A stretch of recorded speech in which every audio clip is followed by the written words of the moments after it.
Well, g'day Dragons fans and welcome to the Mad Dragons podcast, brought to you by Complete Warehouse Solutions, a family-owned and operated business with more than 100 years combined experience.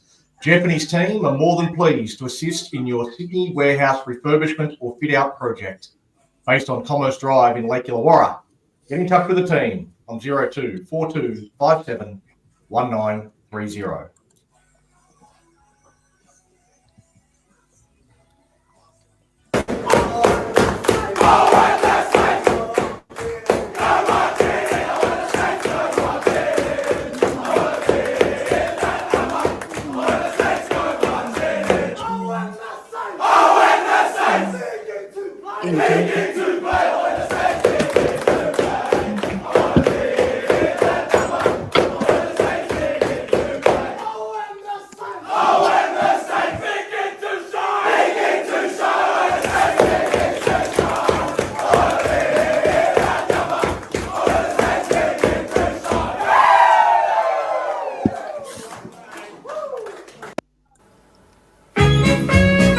Just sit right back and hear them tell the tale of a podcast crew who gather around the mighty drink to give their point of view.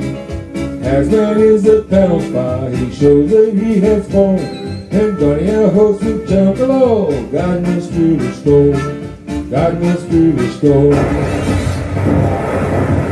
Big T's our Rocky keeps us true, he often gets his say. And just alive, he knows the girls and everything dragons win. And everything dragons win.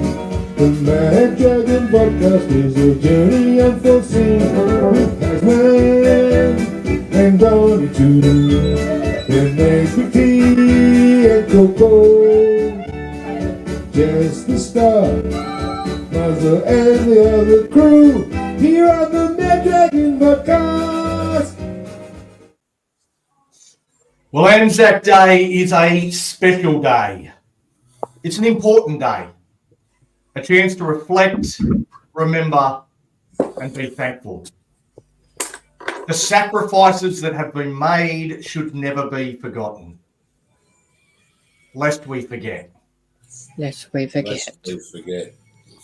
But as for footy, that game, my God, the sooner it is forgotten, the better.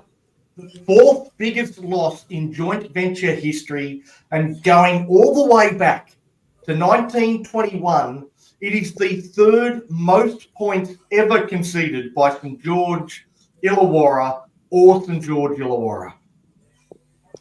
60 points. Wow. It's embarrassing and it should not be glossed over. We won't be glossing over this game. We will relive those painful 80 minutes, and then at the end of this show, we'll toss it in the bin. It's best we forget. Yeah, best we forget. There ain't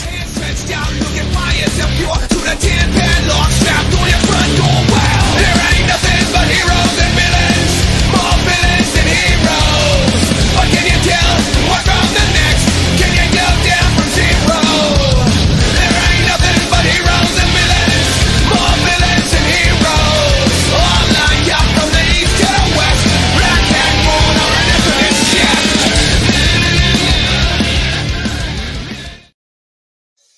Well, I'm not Hazman. Hazman's feeling a little bit under the weather, so he sent me through his heroes and villains.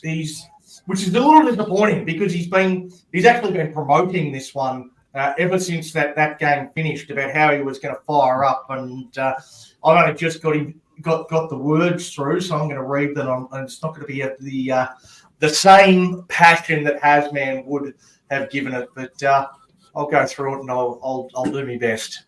A reading from the Gospel according to Hazman, chapter 18, verse 60. Darkness has fallen across the land.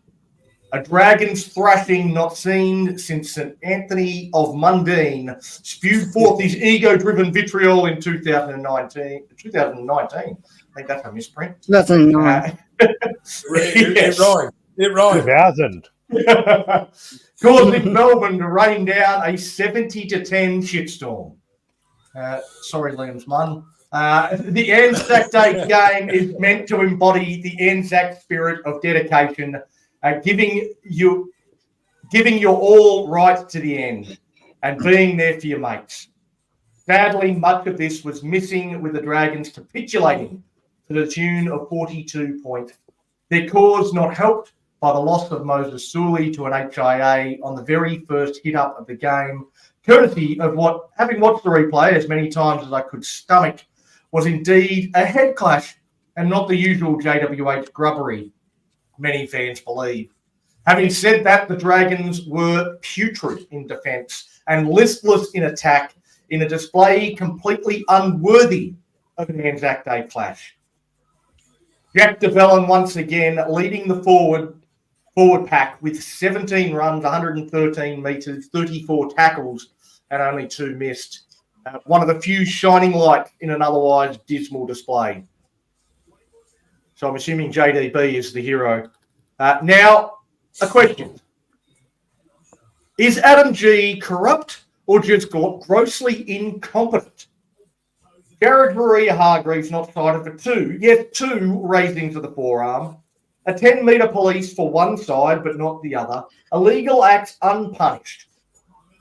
He ruins almost every Dragons game he gets and needs to be sent back for extensive training before he ever sets foot on a rugby league field again. Well, that's heroes and villains out of the way. Time to introduce the panel. You might have heard a couple of voices in there, but let's bring the faces on. Of course, we've got Jag. He's down in the bottom left corner there. We've also got Big T joining us for the first time, a new panel member, Liam Fallon. Liam, give us a bit of insight into your story as a Dragons fan and perhaps why you're sitting in the bunker there tonight. So hi everyone, my name's Liam. I'm a new panel member tonight. I've been watching your show since maybe around COVID times. I've been a mad Dragon supporter since 2004 to 5 years. And then since then, I've just been following the Dragons and I've been a mad supporter since then. Who made you become a St. George supporter? So originally I grew up for about 1 or 2 years in Canterbury Bankstown area. I'm like, I don't want to follow the Bulldogs because they're just a pack of grubs. And then I'm glad you're fitting nicely. I'm knocking off Big T. And then a few years after that, my parents decided to move to Mortdale because they both decided it wasn't safe for us young family to live in Canterbury Bankstown area because of all the stabbings and all those spinnings and that. But you hear on the news in Canterbury. So we moved over to Mortdale, and then I've just been a Dragons fan since we moved. Nice. And then after Mortdale, we moved to Pecos, where it's a bit more safer for my sister and I. And unfortunately, my sister didn't want to be a Dragons fan; she wants to be a Roosters fan. And yeah, so both my mum and I are both mad Dragons fans. But your sister's so not. There's a bit of rivalry in the house. And when it comes to Dragons v Roosters, my mum and I have been up on my sister, who's a Rooster supporter. Yep, nice. Unfortunately, your sister be crowing at the minute, but we don't want to give her too much airtime, I don't think. But maybe we can get your mum on. She can make a guest appearance, but your sister maybe not so much. All right. Well, let's get into now the Mad Dragons podcast player of the year. First of all, a big thank you to our new panel member Liam, who was called upon as a proxy for one of the panel that was too busy winning at 2-up to pay attention to the game. I'm not going to name any names, but let's say he's obviously better at 2-up than he is at NRL multis.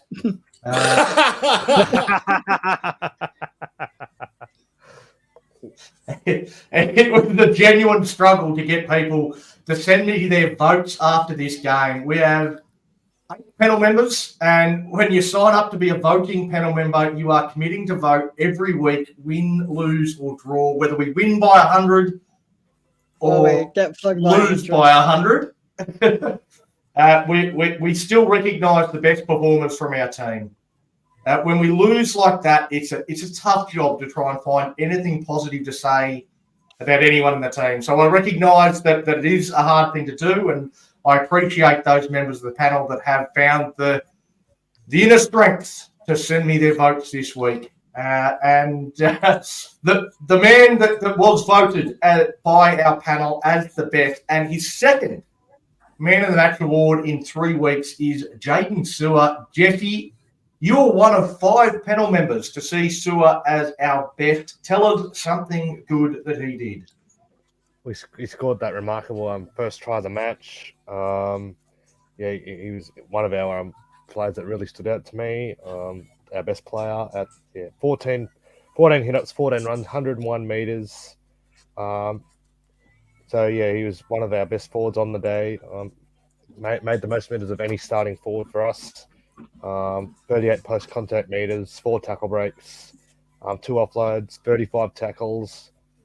In a pretty underwhelming display as a team. I really thought he stood out and he really tried his heart out for the team. And he played the whole 80 as well. So it was a great game from Jaden Sewer, despite the loss. I thought he's one who could hold his head on. Yeah, fantastic. Yeah, I was one of the 5 that did have Jaden Sewer as the man of the match as well. I thought he was pretty clearly our best. He put in 100% effort the whole game and was absolutely a bit of a standout for us. Now this one might cause some controversy because I know at least one panel member that's on tonight that seemed to think he was one of our worst. Voted as our second best with 10 votes is Zach Lomax. Big T, you had Lomax as our best despite a couple of offloads that handed over possession. Can you explain to Jesse and everyone else out there watching why Lomax was not only pretty good, but actually our best player on your votes? Yeah, good day, everybody. Can I just go for a bit of a rant that I want to do? Is dreadful, awful, abhorrent, atrocious, horrendous, abysmal, pathetic, substandard, egregious. Egregious means outstandingly bad. Shocking, rubbish. Stop talking about me, Big T.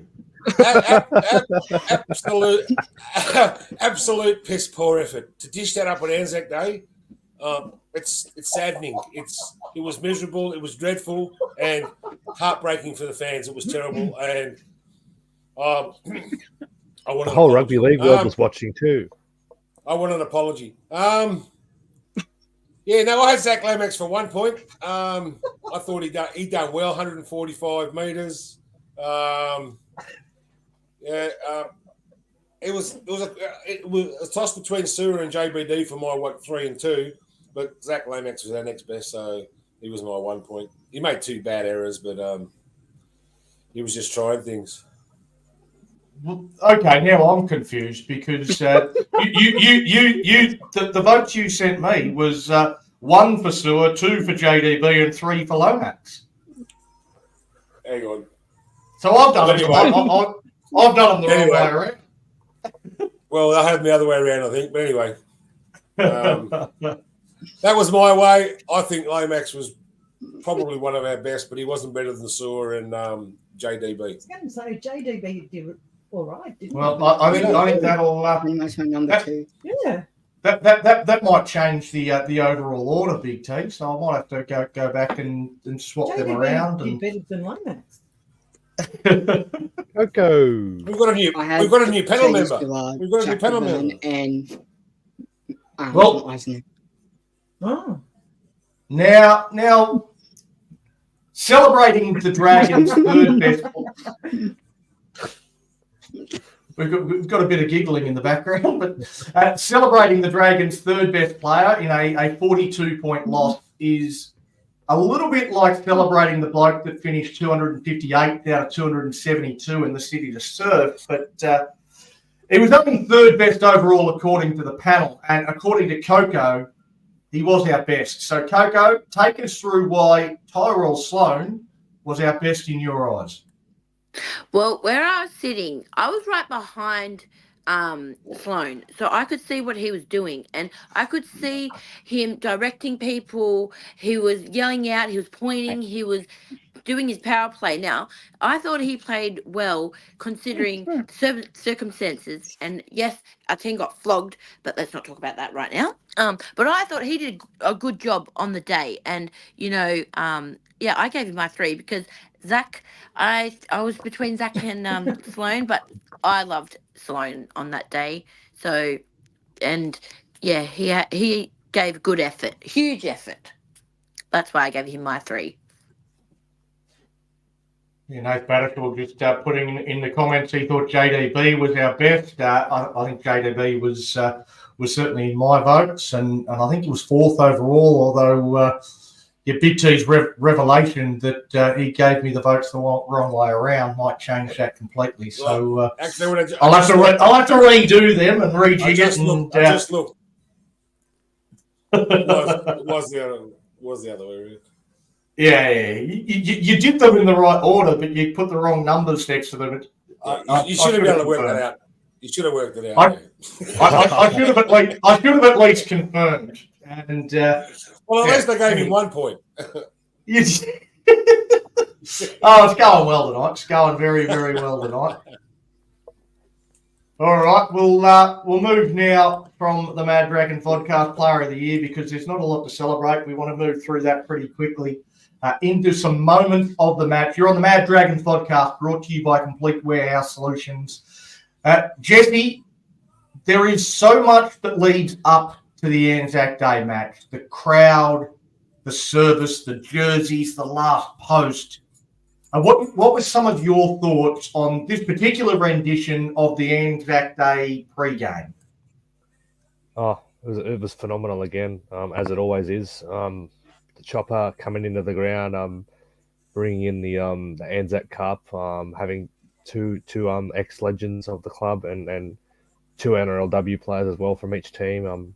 Or Anthony Minicello, Brad Fittler, Sean Timmins, Jess Surgis and Sally Hopkins were there pre-game to accept the trophy, and some young guy who is very ill, he helped deliver the trophy as well. So it was great moment to see. And then all the parading with the Navy, the Army, the horses, it was really special. And then the fact that everyone, 40,000 people plus, went silent in the minute silence. It was good to see that there was no dickheads in the crowd going off in the minute silence, because you do get 1 or 2 that just really have no respect there. But that was great to see. It was you couldn't hear a pin drop. That's how it was special. It was the last post as well. It was really a moving service, and and the NRL have done a great job again. Credit to Peter Blandys and Andrew Abdo for getting that game up and running, and really it is the biggest game of the year. Unfortunately, our guys couldn't deliver on the day, but it was well done by the NRL, and well done to the Dragons as well for putting it on. It was their home game, and they did a great job to and it was a good day to see a red and white as well. Don't get me on. But no result for us. But all in all, the pre-match was very moving and very special, and it was great to be part of that live and Allianz Stadium. First time I've ever been there, the new one, and I want to say what a ground, what a great ground to watch footy. I was there for the opening of the doubleheader. St George played Parramatta, I think, and there was another game on too. That was a massive game, that one. A doubleheader, great atmosphere, great ground.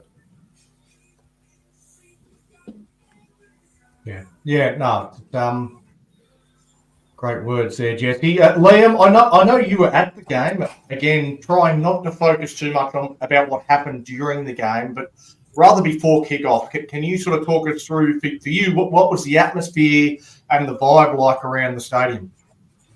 It was just massive. There was a lot of roaring and cheering from the crowd. Just to even when the helicopter came in to bring in the match ball, instead of the trophy, it was just a big and massive roar from the crowd, and walking in was also amazing too. It was my second year there at the new refurbished Allianz Stadium. Yeah, no, it would have been fantastic. I certainly wish that I was able to get over there, and hopefully in the next couple of years I'll be able to get to an Anzac Day game, because it is remarkable. Big T, when you go to an Anzac Day game, it's always going to be a brilliant experience. But for those of us that don't get to go to the game, it's still, traditionally very special game. But this year, we were kind of the middle game of three. Do you feel that the NRL has diluted the importance of the traditional Anzac Day match by effectively making it like a random Super Saturday? Yeah, exactly right. I was a bit disappointed in how there's 3 games. I agree the Warriors should be involved. And if they want to do the Warriors, the Roosters, the Dragons, and Melbourne, and we swap them around every year, that's fine. But yeah, diluting it down to 3 games. I'm not happy about it, but I like watching rugby league. And Anzac Day, you go down to the dawn service, then you go to the 10 o'clock service at your local RSL, and then the footy starts. So after 2 up. So yeah, maybe we were at the first game because I would have missed 2 up. Well, you don't go and miss 2 up. Well, that's the traditional game. That's right, exactly right. That's our main game. That should be the focus. All the others can piss off. I agree that the Warriors should have one, because they were screw the Warriors. It's the New Zealand AFL team doesn't play in their traditional AFL fixture. They have it Collingwood, Essendon. It's the same 2 teams. It doesn't have to be the New Zealand team. Well, it used to be us. It used to be 4 o'clock was the Dragons versus Roosters, and then at 7 o'clock it was Storm and Warriors. That was it. No more, no less. Well, but the Warriors wanted a game in New Zealand. Even the Storm and Warriors is new. Yeah, that's new. That's only been going 15 years. It hasn't been going that long. 15. 2009 it started. Wow. And then and then they changed it to the Titans and then the Rabbitohs. I'm like, hang on, where did these 2 come from? The reason why the Warriors asked to play in New Zealand, they felt they deserved the game in New Zealand, because it's Anzac Day. It's about Australia and New Zealand. So true. But I liked the traditional clash between Melbourne and the Warriors. Like, that's Australia versus New Zealand. So I don't get the Warriors and the Titans and then the Storm and Souths. There's nothing traditional about those 2 games, but the Dragons and Roosters is your main Anzac Day game. Like in the AFL, it's Collingwood and Essendon. So you could even throw in a test match. I don't know. They used to have a test match as well, Australia and New Zealand, around this time of year. Indeed. Well, I saw one person put in that a comment. I can't remember who it was. It might have been Rob Bell just put a comment in about the Warriors versus Storm in New Zealand. But the reason that didn't happen is the Storm, they make a lot of money from having that game in Melbourne. So they said, get stuffed. We are not taking a game to New Zealand. You stay here, you play in Melbourne, because we make a shit ton of money. So they refused to give up their home game. The Warriors said, well, we're not going to come. We're going to create our own. And the NRL just allowed it to happen. I think it kind of diluted the importance of any of the Anzac Day matches. I didn't think any of them were as special as they have been in the past, because there were 3 games. It just felt like a normal suite of weekend games with a bit of a service at the beginning, and it was all a bit diluted for me. I'd much prefer to go back to just having 1 game. And do you remember the year they had 5? Yeah. Do you remember the year they had 5? One year Can't they say had I do. 5 games on Anzac Day. Oh I my remember god. how long ago it was. It was a Saturday or something, was it? I can't remember what day it was exactly, but they Yeah. had 5 games on Anzac Day. Yeah. 4 or 5 years ago, I think it was. In any case, I think there should be one game, one traditional game on Anzac Day. Again, I thought it was strange the AFL actually had 2 games on Anzac Day this year with the normal Friday night fixture as well as the traditional, or the normal Thursday night fixture as well as the Anzac Day game. But anyway, it's everybody wants to try and make as much money out of it as they can, and it's like the big bash cricket. You're gonna kill the goose that laid the golden egg by trying to put too much on that day. I think you keep that one game, and that would be the way that I would like to see it happen. But Jesse, Yes. unfortunately, mate, I've run out of questions from the pre-game, and now we've actually got to kick off and talk about this fucking diabolical game. What the hell went wrong? Do we have And to? really, Well, number one, and I'm probably going to steal your thunder, so I'm so sorry. you are going to steal my thunder, so I'm going to cut you off because She's going to steal I'll mine get to you. too. Exactly. I'm about to ask that question. I'm building up to it. I'm trying to I know, I rewatched it today, so I'm No talking about spoiling, my, Coco. raging No again. spoiling. everyone's I know, talking right? about Gregarious. my dramatic silences, Coco. It's just another one of those dramatic pauses I do on my game day videos that I cop shit about. So, ease up. We'll get there. It was egregious, But- Johnny. It was egregious. Jesse, I mean, it all did start from the kickoff. I know we all know what happened, but talk us through how you saw the start to this game.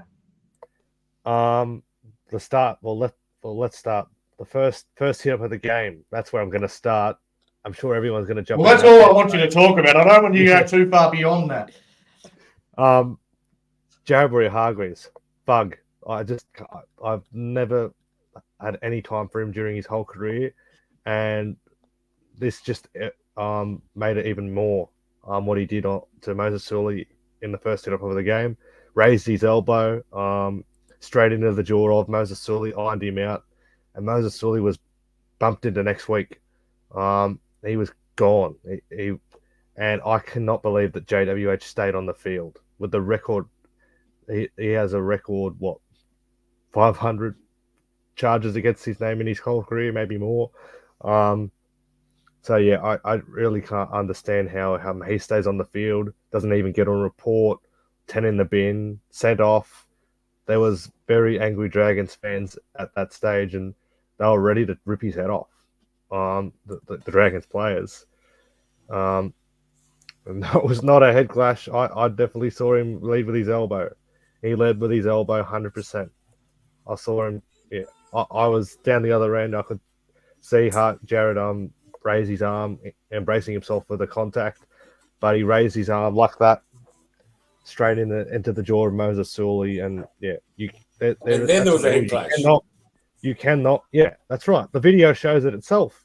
You can see that JWH did raise his elbow into the jaw of Sully, and poor Sully, he looked gone. He didn't know where he was.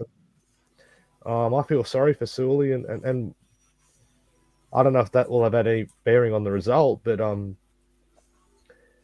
yeah, that just was the start of a terrible afternoon for us.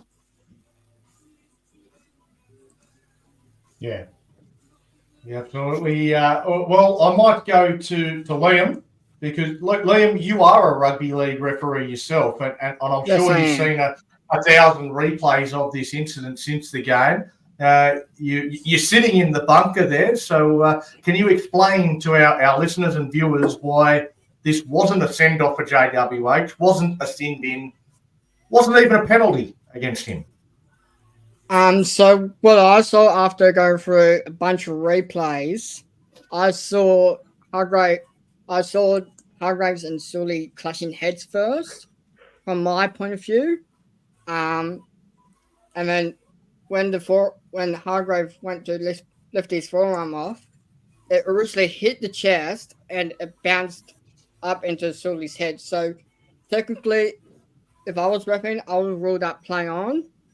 But otherwise, it wasn't a penalty, Simbin, or a send off for Hargraves because what I saw first was the head clash. Yep. Well, fair enough. And we're getting a few comments, mostly from Roosters fans that are watching, saying that it was a head clash. Brody Scott Bridges saying it was a head clash. Multiple laughing emojis.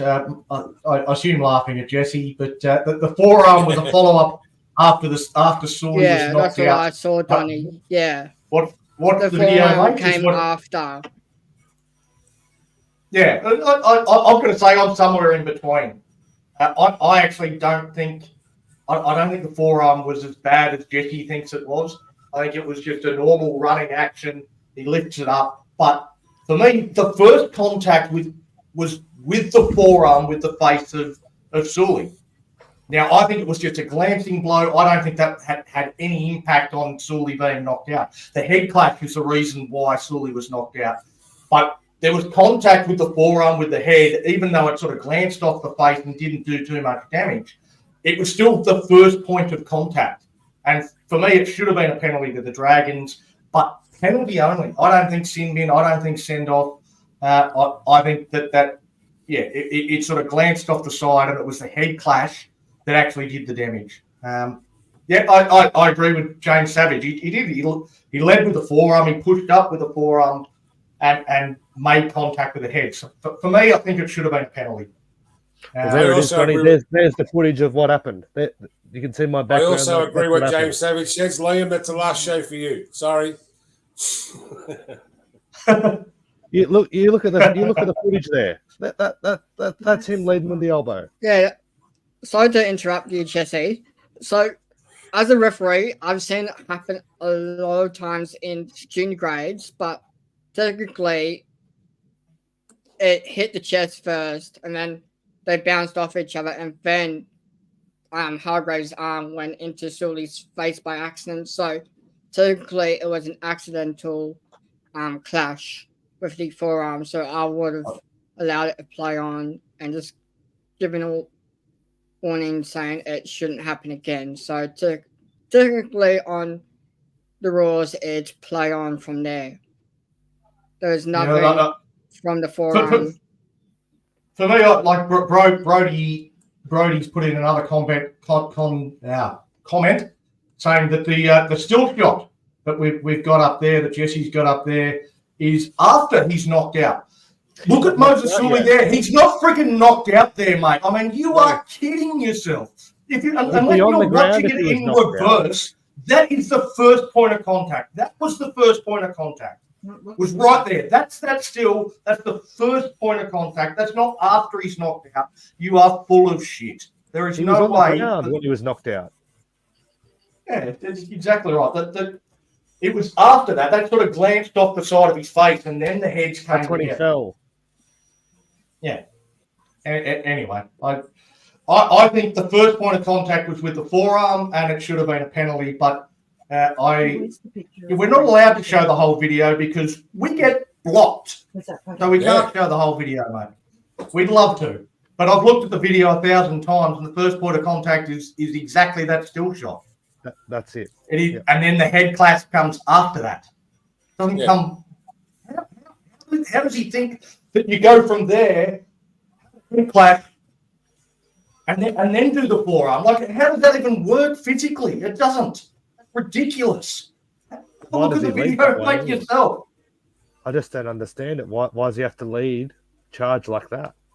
Like he doesn't have to charge with his arms up like that. He just charged over the ball. He didn't run. It wasn't the Simpsons, mate. He didn't run like that and go, well, if you get your head in the way of this, you deserve to be knocked out. He ran normally, and as he came into contact, the same as every front rower in the entire game does. When you come into contact, he pushes forward like that. Yeah, but and when he pushes forward, there's no need for it. Well, yeah. I'll message you the proof on Instagram. He intended to do that. Jared Hargreaves does it every week. Gets away with murder. I He's don't know about to about meet train money or something. that. Did Where's he tell Nate's? Alexander I'm gonna put Nate's comment on. Have you played front row in rugby league? I've at all? been watching a lot of football over the years, and I don't see many front rows do that. Like lead with the forearm and knock a I used to center do out. it. Used to do it all the time. Come on, come to me. Come on. You I can't. lead with the elbow. What's was the one of rule? those ones that if I was on top, then I'd do one of those ones. If I managed to land on top of a player, then I'd give him a little bit. Yeah. Me too. No, it's like old school. All right, let's bring some Coco into this. Coco, with Sully clearly category 1 and ruled out of the game just seconds in, do you think Shane Flanagan made the right decision on how to plug that hole left by Moses Sully, or do you think he should have done something different to what he did? I've been thinking about this question. Now, I know Kyle Flanagan went to the centre, to that side, and it didn't work. Now, can I ask everyone on the panel now, because I'm not very good with the behind the scenes, do we have a utility that can be like a centre, winger, 5'8", hooker? Because Jack it didn't Bird. really work. Jack Bird. Moses Zembai. Oh no, we got rid of him. Yeah. Yes. So I don't know. It Jack Bird was seemed in the other center. like It was. really before this whole question. Can I just say, if we lose a player, shouldn't that player be sent off because we've lost a player from No. that? Like now he's category Doesn't work 1. like that. No. Well, that's what in my referee It days. should, That I was It's think. classed as an get out. accident. Well, It yeah, wasn't it- classed as it- a head play. It was an accident because I saw where I was sitting with Jared. He was going for it nearly. He even gave an elbow to Jack DeBellin, which he was just running, and he went, "Phew," and he's standing over Salone. He had a really grub that day, and I normally am a very. that day. Every game. He I know, but I was does it there. I every was week, witnessing Coco. it. Every single week. He's been a thug for 12 years. I know, but you know, He's been I playing know for more that. than 12 But years. back to me question, everyone. Yeah, It's I worse just than think Nelson over Solomona. I know. He did it in the 2010 grand final as well. I know. Sorry to interrupt, but I think what happens usually is that Uncle Nick Pilates from the Roosters just pays the referees under the table to let it happen. Yes, it's all. Is that why you want to be a referee, Lamb? You want some of that Nick Politis money? The brown Well, by the paper time I bag, you get want the into brown the paper NRL, bag. if I do, I reckon Nick Pilates will be long gone. Yeah. He'll I be in don't the know, grave mate. when I. You never know. If you're talented enough and Nick Politis likes you, you could be there in a few weeks. I'm not still young. I've No still tips got. from Paul Kent's fight. He ended up second best. What an idiot. What an idiot. We got a question about that later. So anyway, back to Coco.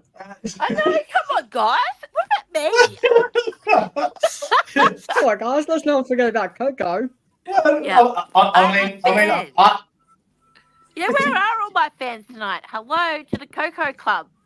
Get onto the comments. You need a t-shirt. Yeah. All right. You need a t-shirt, Coco. Hey. You need a Coco's t-shirt. Fair Club. Coco Yeah, Club. that's right. All right. So, yes, I think that Mr. Flanagan did do it wrong. Flanagan Jr. didn't really do a good job of centre. So we need someone, and then Jack DeBellin came on anyway, and that was still out of place. So I think when Sully went off, it all just went to shit. That's it. Yeah. No more, no less. We were just shit. Who else are we going to put there, Donny? Well, personally, I think you carry a player like Farmanu Brown on the bench as a utility to cover situations like this. If Brown isn't capable of filling in the centres, then I don't think he's the right bloke to be playing 14 for me. I was already scared about what Manu and Young were going to do with Sully and Tuapolotu there, because they're so much quicker and more agile. So to replace Sully with a bloke that's even less agile and slower, it didn't fill me with a great deal of confidence. And then most of the time they completely messed with the defensive structure. Eisenhuth was defending in the halves and Hunt was defending wider out in the centres. It's I don't know. It just didn't make sense to me. It didn't seem like they actually had a plan in place before the game. And I think you have to have a plan for every single scenario. But Big T, if we had made a different decision as to who replaces Sully, do you think it would have made a difference? No, I don't think so. But who else are we going to put there? We're going to put Ben Murdoch-Massalunas, it is. We're going to put Blake Laurie. Well, I said Fulmano Brown. I put Fulmano Brown in the sense. Yeah, he's quick enough, and he should have been put out there. But he wanted to say He's more of a 9, isn't he? He wouldn't. No, he can play anywhere. New Brown, but well, Ben Hunt's also a 9. But Queensland put him in the centres when they needed to. I think Shane Flanagan should have used him that way Well, when he wanted to whoever save would him. have been put out there, it would have been a tough job marking Joey Manu, no matter who was put out there. Well, towards later in the match, I saw Tom Eisenhuth playing in the centres when I was there. Yeah, I saw Eisenhuth was the person that replaced Sully in the centres, so that was what they did do. And I guess we're trying to work out if that was the right move. I don't think it was. Did it against the Tigers. I don't think it was the right move. But Eisenhuth did well against the Tigers, marking up against a pure power centre in Justin Olam. Like, that's a guy that Eisenhuth can cover. He can't cover Joey Manu. He can't move well enough. So put a guy out there that can at least try and move and go in the same directions in some sort of description. Manu's the pure package. Yeah, no, Manu's like if Moses Sully had been there, Joey Manu still would have fucking made him look stupid on a number of occasions. But you lose Sully and put somebody that's slower, less mobile, less able to move sideways. That to me doesn't make any sense. But I think at the end of the day, it makes no bloody difference. The Roosters still would have won by 1,000. I think well, when you got Joey Manu running for 150 metres and Dominic Young running for 222, I think only four or five of our players ran for over 100 metres, and they had about 8 or 9. Their game plan was perfect. Oh, they just got on top of us and didn't let us play. Yeah, they were so fast. They were so fast. Well, we talked last week about how good the coaching was from Flano, and this week he got completely outcoached by Robbo. The tactics the Roosters went in with, I agree with you, Jeffy. They were perfect. But I'll stick with Big T because that last question was really a straight no, a one-word answer. So I'll stick with you. I'll be fair and I'll give you another question. So 5 minutes in, some ordinary defence from Michael Jennings. A nice pass from Ben Hunt created a 2-on-1 for Bird and Lomax. Kiri was able to slide across, but Lomax held him off, flipped the ball to Sloan. Sloan chips over the top of Tedesco and is leading the race to the ball. Talk us through what happened next. Remind me, it was Thursday. It was a fucking week ago. Is that when Sewer scored? That's our first try, yeah. Yeah, when Sewer scored. Yeah. No, it was just a beautiful deception pass. Put Sewer over. It was a perfect play, and I thought, oh, here we go. Let's go, boys. It's going to be one of those days. It's going to be one of those days, and I thought, oh, we're going to win this by 1 million, but it didn't happen. I know. Once we scored the try, we must have thought we could win this game, and didn't show anything from there. Yeah. No, well, the bounce of the ball, like just went straight, like Tyrell Sloan put in the perfect kick, and you thought that's going to bounce straight back up into his arms. And he'll score, bounces over his head, and then I thought, oh, Jesus Christ, there's an opportunity gone begging, and we still managed to convert that into a try. It was one of the rare moments in this game where I was certainly on my feet. I'll go to Liam again, our rules expert. There were some similarities, I suppose, between the Roosters' first try and our first try, as on both occasions, it looked like the player may have been tackled just short of the line, and they promoted the ball to score. Were either of these two tries double movements? And if not, why not? I couldn't remember our first try, but I do remember the Roosters went well. So what happened was some people have been it was a double movement, but I went through and rewatched. So when Dom Young went over to score, what happened was Kyle Flanagan let go, so pretty much Dom Young broke the tackle, and then it was a try because it was meant to in fact carry Dom Young through over the try line to score. So technically, there was no double movement in that action that was happening. But the other try, I didn't see. Couldn't clearly remember what happened. Yeah, so I guess the Sewer one was fairly similar. Sewer sort of got tackled, broke through the tackle, even though he was down on the ground on his knees. There was no one holding on to him, which allowed him to get back up and dive over and score the try. The same with Dom Young. He broke through the Kyle Flanagan tackle. Flanagan wasn't part of the tackle anymore. The tackle was not complete, even though the ball carrying arm even though the ball carrying arm hit the ground, it was momentum that carried Dom Young over to the try line, and that was a try awarded. So yeah. But so it doesn't matter. The ball can hit the ground all it likes. If there's no one touching you, you can still get up. If there was no one touching you, it's a try. Yeah, well, yeah, you can get up and run another knock. You can get tackled, break through the tackle, your ball carrying arm hits the ground on the 10-metre line. You can still get up and run 90 metres and score the try. That's perfectly legal. It's the same as what Dom Young did. He broke through the tackle, his arm hit the ground, no one was holding him. He was perfectly entitled to reach out and score the try. Yeah. Jesse, I know you have a different opinion.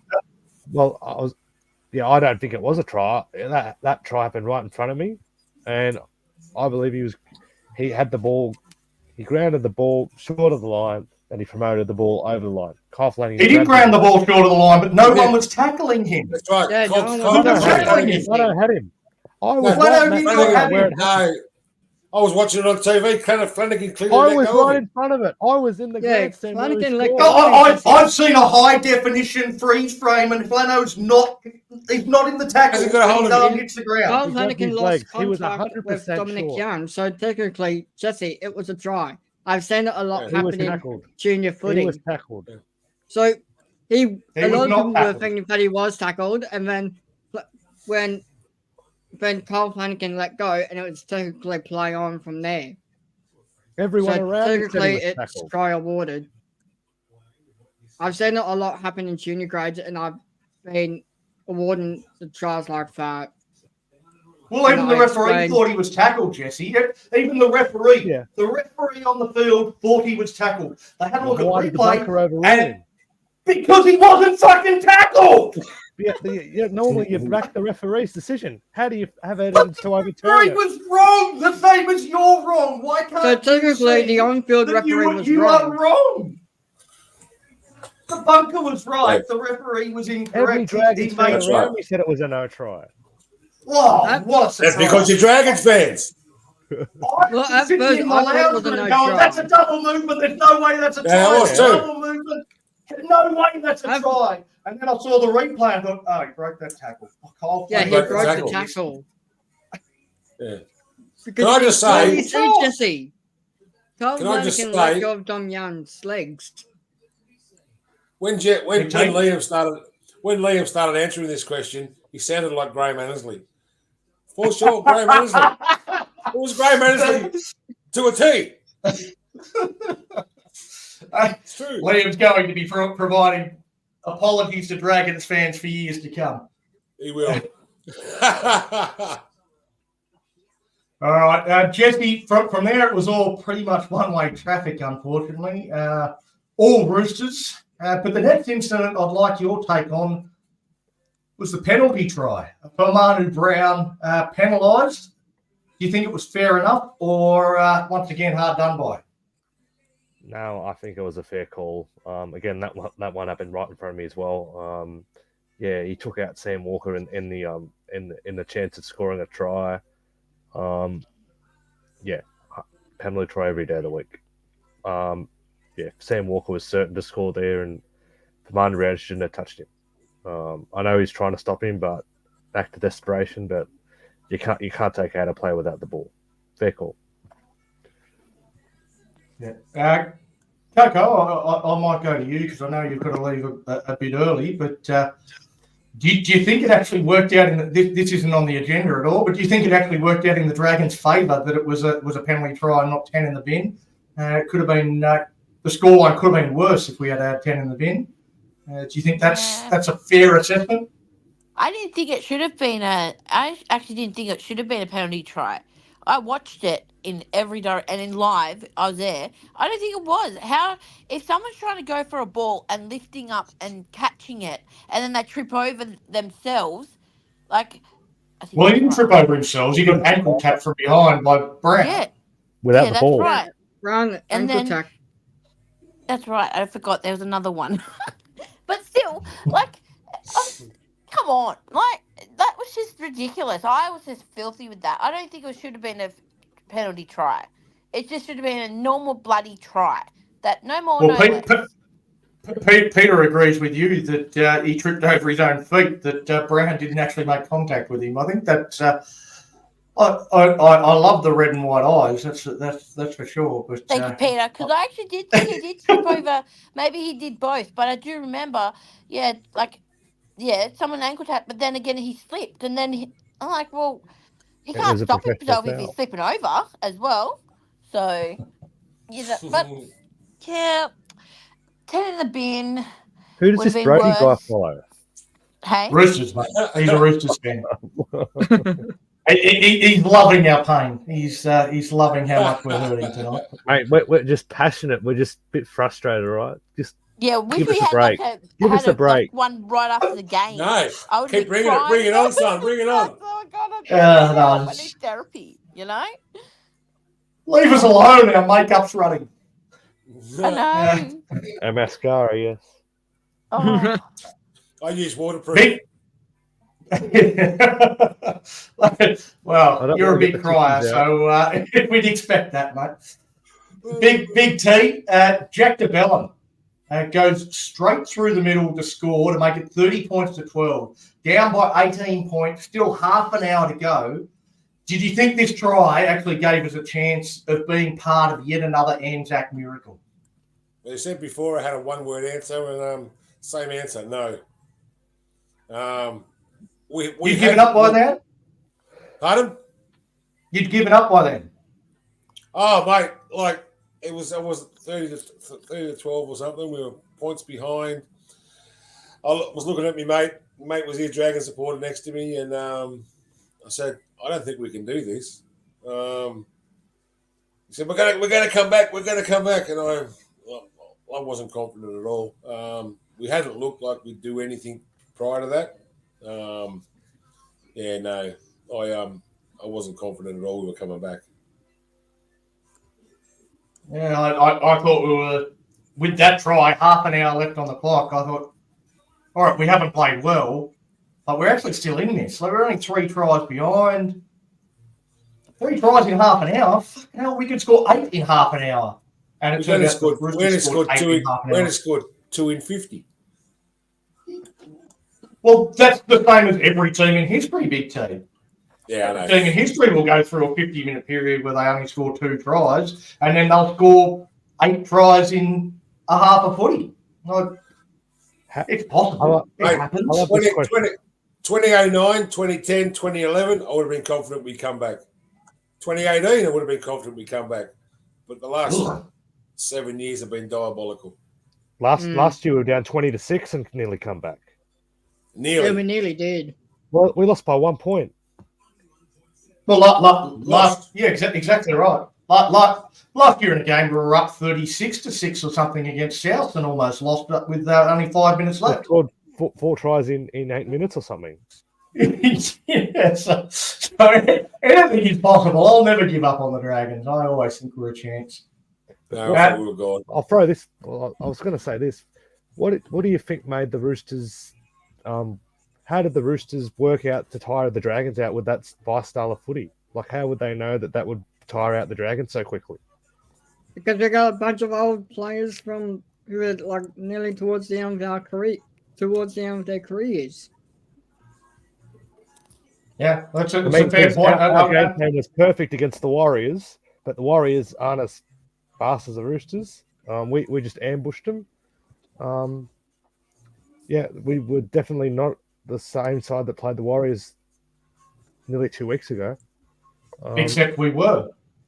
we were pretty much the exact same team. There was barely any changes. Only Rather wasn't there. Bird was Jack back. Bird was. But yeah, there wasn't too much difference between the team that played the Warriors. There wasn't too much difference between the team that beat Manly. There wasn't too much difference to the team that got beat 38-0 by the Dolphins. Like, we have had the same team the entire season, and we have had 1 week where we look like a brilliant team that can beat anyone, and 1 week where we look like a shit team that wouldn't beat any reserve grade teams. Like, we are 1 week up, 1 week down. There's nothing in between. Yeah. No, there's not a lot of those in between games so far, which is, I guess that's the job for Flano, is to try and narrow that gap between our best and our worst. But yeah, I don't know what to tell you. Like, we could have name exactly the same team, and next week beat the Sharks to the top of the table, and look like superstars, and we'll all come on this show next Sunday, and we'll say, we're never losing again. Book grand final tickets. We are the greatest. And then we'll get flogged by South the week after that. Like, that is the team we are. Yeah, That's a long stretch, though. That Like, seems you like say, a- what's a- changed? Nothing has changed. Nothing has to change. But, What's it going to take for him to bring a young guy through? Well, who knows? That's another big question. And to Liam's point, the average age of the squad so far this year is older than when Griffin was the coach. And when Griffin was the coach, we got teased mercilessly about being Dad's army. We're older this year than we ever were when Griffin was the coach. The squad is a bit old too. Yeah. They got a few over. Yeah, but 30 we're only older than we were at Griffin because we've got the same fucking side, the same team, and everybody is older. Playing against So that's why we're older. Well, we've got a whole bunch of young blokes down playing lower grades. We've got young blokes that Anthony Griffin actually used. The Couchman brothers played the entire season last year. Can't get a game under Shane Flanagan. Why? Because Shane Flanagan did say in the pretty much- preseason that the Couchman twins didn't played a bit too much first grade last year. He didn't. Maybe he thought they were a bit green and not quite there yet. That's bullshit. That's bullshit because they're from Thurrool and they're one of our juniors and they should have a chance to get up into the first grade. Who gives a shit if they went last year? That's last year. Different coach. Let them get on that fucking field and actually coach them. Sorry, but no, that's not good enough. That's why our juniors are leaving because coach is going to give two rats about them, no matter if they're good enough or not bad enough. Actually put the effort in and give them. That is why the Roosters, the Storm, the other teams who are giving them, the Raiders, whoever have the young guys are giving them a chance. And we don't. And that's why they're leaving. 100% So sorry I'm agree. yelling. I'm so sorry. George Tez is correct. I agree with you, Coco. I agree with you. George Tez and Coco. Yes, Jesse. What do you agree with George Tez about? He said, "Who do you drop beside Blocker?" Okay, well, look, Well, I didn't- we'll get to that in a minute. We'll get to Blocker in a minute, and I'll again make you look fucking stupid for suggesting that Blake Laurie's a player that we should drop. But we'll move on to the next question. Coco, Terrell Sloan got charged by the match review committee twice from this game for seemingly innocuous incidents. One was sliding in to try and prevent the Keary try, and the other for But Walker was holding onto his leg, refusing to let him play the ball, and in trying to release himself, he accidentally made contact with his face. What were your thoughts on these two fines against Tyrell Sloan? I just think it's ridiculous. Like if someone's holding a player while they're getting up, that's the other player's fault because sorry, but you got a boot to the face, maybe let go. And that's what I mean. Throughout this game, the Roosters were holding on longer than us, and there wasn't a lot of penalties going our way, which gave me the shits as well. They got us after 9. Yep, it's 9:30. I can say shit and everything. So here we go. Coco's on a rant now, and I just think it was ridiculous. He didn't have to be on report for that. And I just thought, I just didn't like it at all because if someone's going to like hold my leg and for that long, and it's going to hold, and what are you meant to do? Oh, gently get it out? No, I'm playing the ball, mate. You got a boot. That's your fault, not mine. Yeah, 100% agree. I think like he's trying to pull his leg free. He's trying to get his leg free, and when he finally gets it free, you catch some studs across the face. That's your own fucking bad luck, mate. Like that's not something you get charged for or penalised for. Yeah, penalty dragon. It should have been. I don't know whether it was inside the 40 or not, or outside. Either a 6 again or penalty dragons. 100%. Because it should have been our penalty. Should be our penalty. Sorry to interrupt, Donny, but technically it should be our penalty because they were holding down the ruck for too long. Yep. So technically that should have gone our way. Legend.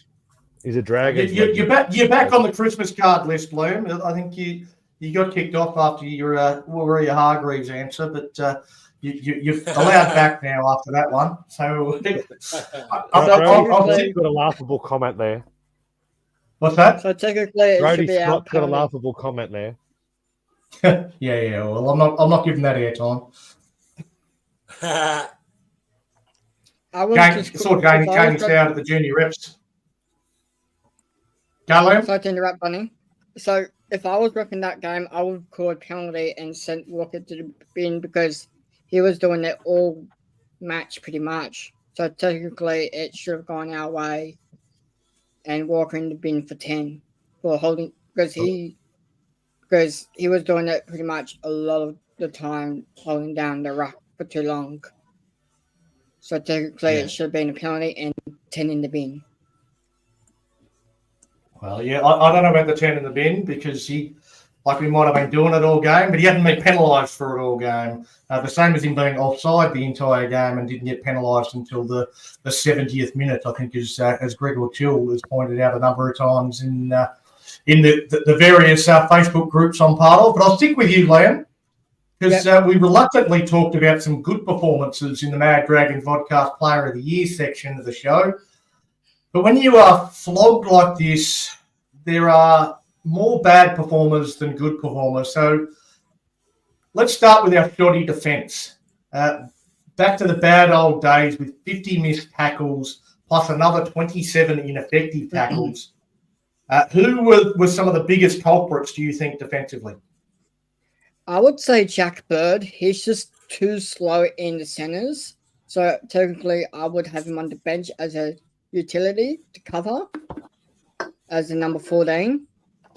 Yep. And Tom Eisenhuth, I would have him on the bench as well and have the Bellin in the props and then just drop Blocker Laurie to reserves just to fine-tune his defensive game as well. And maybe even shift like the what do you call it, the spine around, like have Hunt at hooker and have, for an example, Minor Brown in the 5'8" and Flanagan in halfback because we're not going to have Hunt around forever. So we're going to have to shake up our spine sooner or later.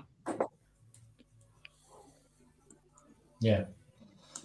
Yeah, no, well, some interesting moves suggested there, mate. But I'll just go through some of the stats. Jacob Little had 7 missed tackles, completely unlike him. He got a bit of a knock to the head early, didn't get taken off for HIA and didn't look like himself. Cole Flanagan with 7 missed tackles. Tom Eisen, who's normally one of our best defenders, had 5 missed tackles. Ben Hunt had the worst defensive efficiency I think I've ever seen from an NRL player. He made just 6 tackles.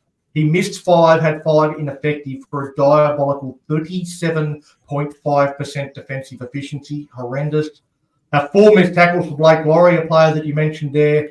Both Jack Bird and Zach Lomax had defensive efficiencies of less than 60% in this game as well. So, Jesse, I guess hearing those stats and also Liam's opinions on the Dragons defensively, which players are you forgiving for an off day and which players are you condemning as not being up to NRL standards defensively? I'd forgive Tom Eisenhuth. I mean, it's not an easy task. Mark and Joey Manu. I mean, Kyle Flanagan had to go out there at some stage as well. But yeah, no matter who gets put out there, it's got a mammoth task to take on Joey Manu. As he said, he's got speed. He's a strong runner of the ball, and he's got a nice step on him too. So he had the advantage over Eisenhuth and Flano all afternoon. It's been talked about all season that Blocker's been well under performing, and yeah, again, I didn't see too much from him that just to prove me wrong in that game. He still looks so a little bit unfit, and maybe he needs to go back to reserve grade for a few weeks and fine tune his game and try and shed some kilos, and I think once he gets fitter, he can come back in and perform for the team. Yeah, but I was impressed with Ben Burnett Masilla as well. He tried things. He's going. We're just talking about defence now. We're not talking about attack, just defence. Yeah, in defence, yeah, it was deplorable.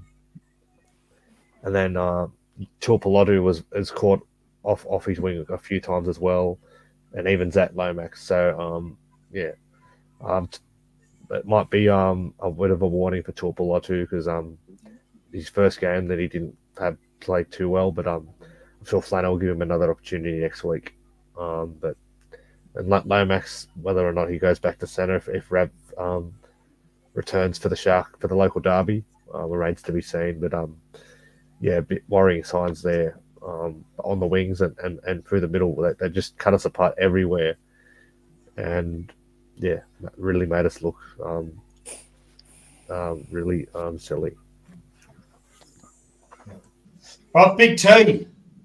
The other concerning stat for me was the Dragons were averaging just 35.41 metres per set, while the Roosters were cruising up the park, making an additional 11.5 metres per set. That's the equivalent of us 7 metres per run versus 9.4 metres per run. Big difference. Defensively, this is an issue with obviously line speed, etc. But let's, for the time being, focus on the attacking side of this problem. Which players do you feel are not rolling up their sleeves and really aren't good enough at getting us up the ground? I'm sure all our players are trying their best, and sometimes their best isn't good enough. That's true. Yeah, I'm not too sure who we could pinpoint in those positions. Like Kyle Flanagan missed 7 tackles, and Ben Hunt missed 5 tackles. So that's not going to weigh up attacking those players. You know, like we've just got to tighten our defence and let our forwards move forward, but because they didn't move forward on the weekend. There was no attack from our forwards, so our backs couldn't do a thing. So I'm going to say our forwards need to be looked at. Yeah, let's try to bring some youth through in the forwards. Because most of the age of our roster is pretty much in the forwards. If we move some of those guys on and just have youth, like for example the Couchman brothers, we need them in. Maybe the last Stewart brother, we need him in. Look, maybe. And then at hooker, maybe bring in Connor Mulhausen just for youth, pretty much. That's where we need to invest to move on from the old experienced players and just bringing youth.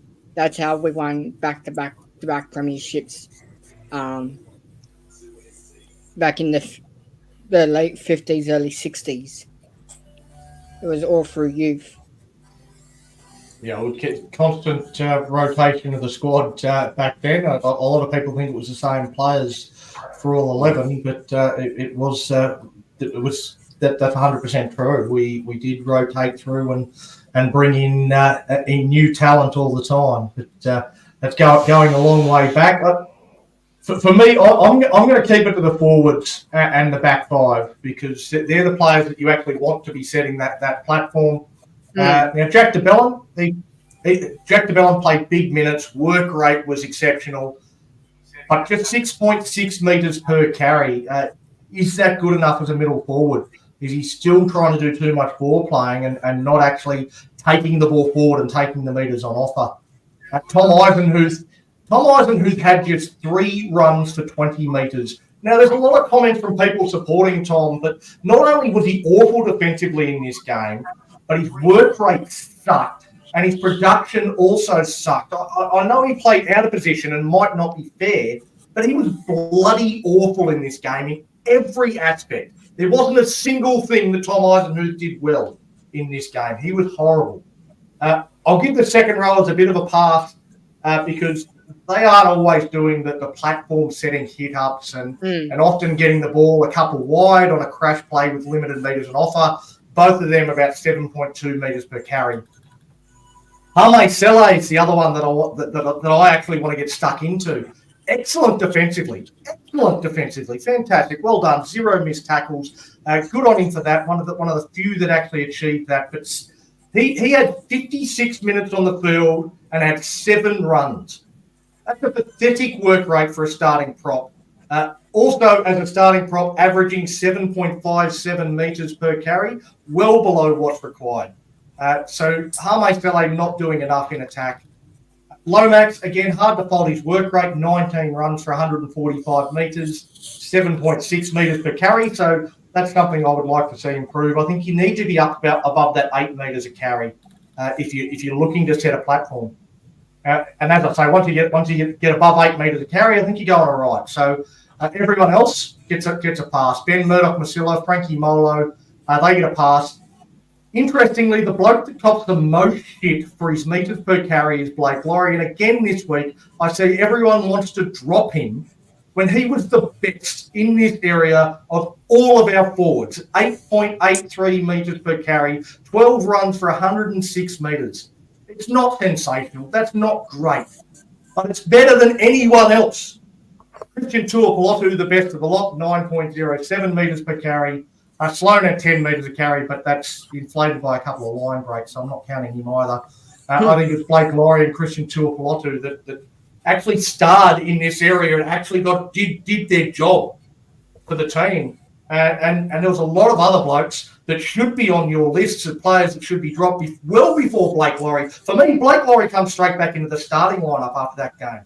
He doesn't get dropped. He's actually into the starting lineup for Hame Sele. Hame Sele is the one under pressure for me. Coco, I don't know if you're still around, but a bit to process there, I guess. A similar question that I gave Liam before.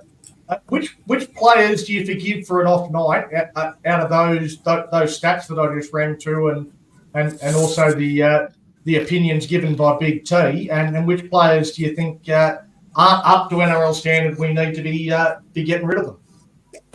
Okay, so I know everyone was like going on about how like Jack de Belin and his try, but when I saw him, he looked really tired, even just running like on the field, because I was watching the players where I was because I was pretty close, but he just looked very tired, and I'm like, he should be like field, you know. I think maybe Ben Hunt. I feel like you know, I just want to ask, why is Zach Lomax kicking the goals and not Ben Hunt if he's meant to be the main kicker? I didn't realise Ben Hunt's not really kicking anymore. Is he? Ben Hunt's never kicked goals, Coco. Yeah, Ben Hunt never kicked goals. Zach Lomax is our best goal He's kicker. always been a main kicker. Yeah. Ben Hunt kicks in general play, so he kicks when we're running the ball, but not. He doesn't kick for goal. He never kicks the Okay. goal. Well, I've got an egg in my face now because I was going, where's that kicking? He has kicked for us though when we didn't have Lomax in Yeah. a little bit. Once or Okay, twice. then. Well, that's all right then. All right. Well, then back to my story now. After I've got an egg on my face, you know. I don't know. I just feel like you know what? I really do think we need more speedsters in our team. We need that speed because, really, quite frankly, it was the young speedsters from the Roosters that overran us, and that's the truth. It That's doesn't what matter made the players tired. Yeah, that's exactly right. They over the fast play. We don't have that fast play, and we need that fast play. So we It's need to go back fitness. to the drawing board this week. Have a look at the Sharks how they played this week as well. Well, This is what I would do. They were grand today. Yep. So Yeah, then they were. Mr. would Flanagan. that, and they will try and exploit us too. Yep, that's right because it was 40-0. We do not want that next week. So I would be Mr. Flanagan. I'll be telling them all to have a little video session and each position have a look at their other half and go, right, you need to look at them and how they play. And that's what you're meant to do. So then when they're on that field, they go, right, we know what you're going to do. It's like Will Kennedy, you know, the likes of Will Kennedy, Nico Hines, some other big forwards of the Sharks, you know, that team is first. And we are still struggling. And I know I went a bit of, but that's what I think. So I just think we just need to. Sorry, yes, Captain. I was going to say, I think this comment from James Gray is also. He's right. He's not wrong. No. But it's also very indicative of the game. It's like all forwards looked buggered from the first set. There were blokes literally walking back to get back on side once Saints had the first set of tackles. Yeah. But I feel like every time we win, everyone goes, oh, geez, we look so much fitter this year. Like, the players just kept running. They were still at full speed. Oh, they were absolutely brilliant. They played out the full 80. They just wore the other team down. And when we lose, it's like, oh, from the very first set of 6, they looked exhausted. They looked unfit. Yeah, because they're all they over just looked 30 terrible. blokes in the forwards. Because they're all Well, but the week before, but no one was saying that the week before, mate. The week before, No. like, yeah, surely this week against the Roosters, yep. But last week we won 2 games in a row. We beat the Warriors. We looked like the fittest team in the comp. No one was going to be fitter than us. No, and we had the same team, exact same players. So why Maybe is it just that when after we listening win? to Sully, it's just shocked them a bit, shocked our guys a bit because I don't think I that was was it. watching. Well, from my point of view, because I was there at the game as well, like Coco and Jesse. After we lost Sully, we just so been out of whack that whole game.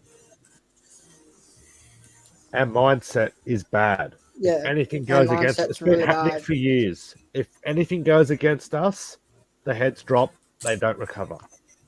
Why do they do that? Well, it's a question It's a that habit Rob that's been Seguin happening for years. just put in, and we might save that for viewer questions. But one of the things Coco said just a minute ago is we need some speed. So we're going to mix things up. We're going to take a bit of a break. We're going to do what we've been doing for a little while now, and have a look back to the start of the season. Back at the start of the season, we were having a look at our favourite players. So there was a few panel members that put together a list of their top 10 favourite players. And over the last couple of weeks, we've been having a look at everyone's number ones. And this week I'm up. So this is my favourite player of all time.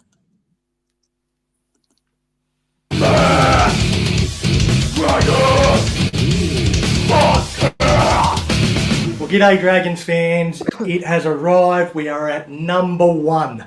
My favourite dragon of all time should come as no surprise to anyone that knows me. Of course, it's Billy Burns. No, absolutely not. We'll cover this up with something a little bit more appropriate, because my favourite Dragons player of all time is, of course, the great Ricky Walford. He's hands down the single reason I am such a mad Dragons fan. Now, I was always a Dragons fan, and I loved my rugby league in general, but But going to Cogra Oval, when it was packed, and hearing the roar of the crowd every time Ricky Walford touched the ball gives me tingles.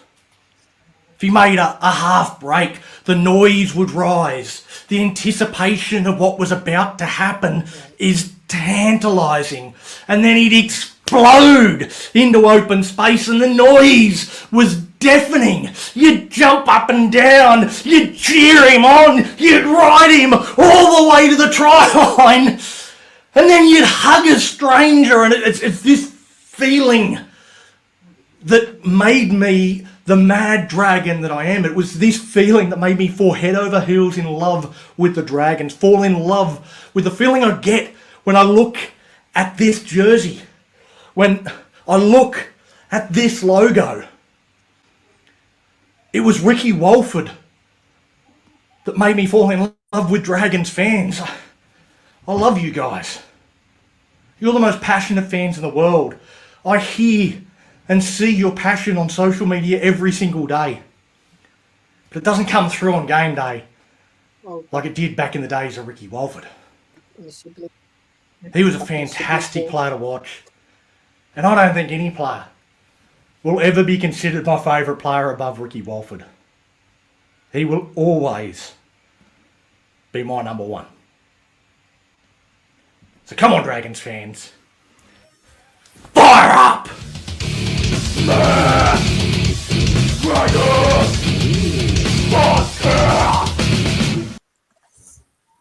So we have it, Ricky Walford as my number one player, and as with everyone else's number ones, we've got a T-shirt to commemorate that. We've got the GOAT because it's mine, so he's the greatest of all time in my eyes.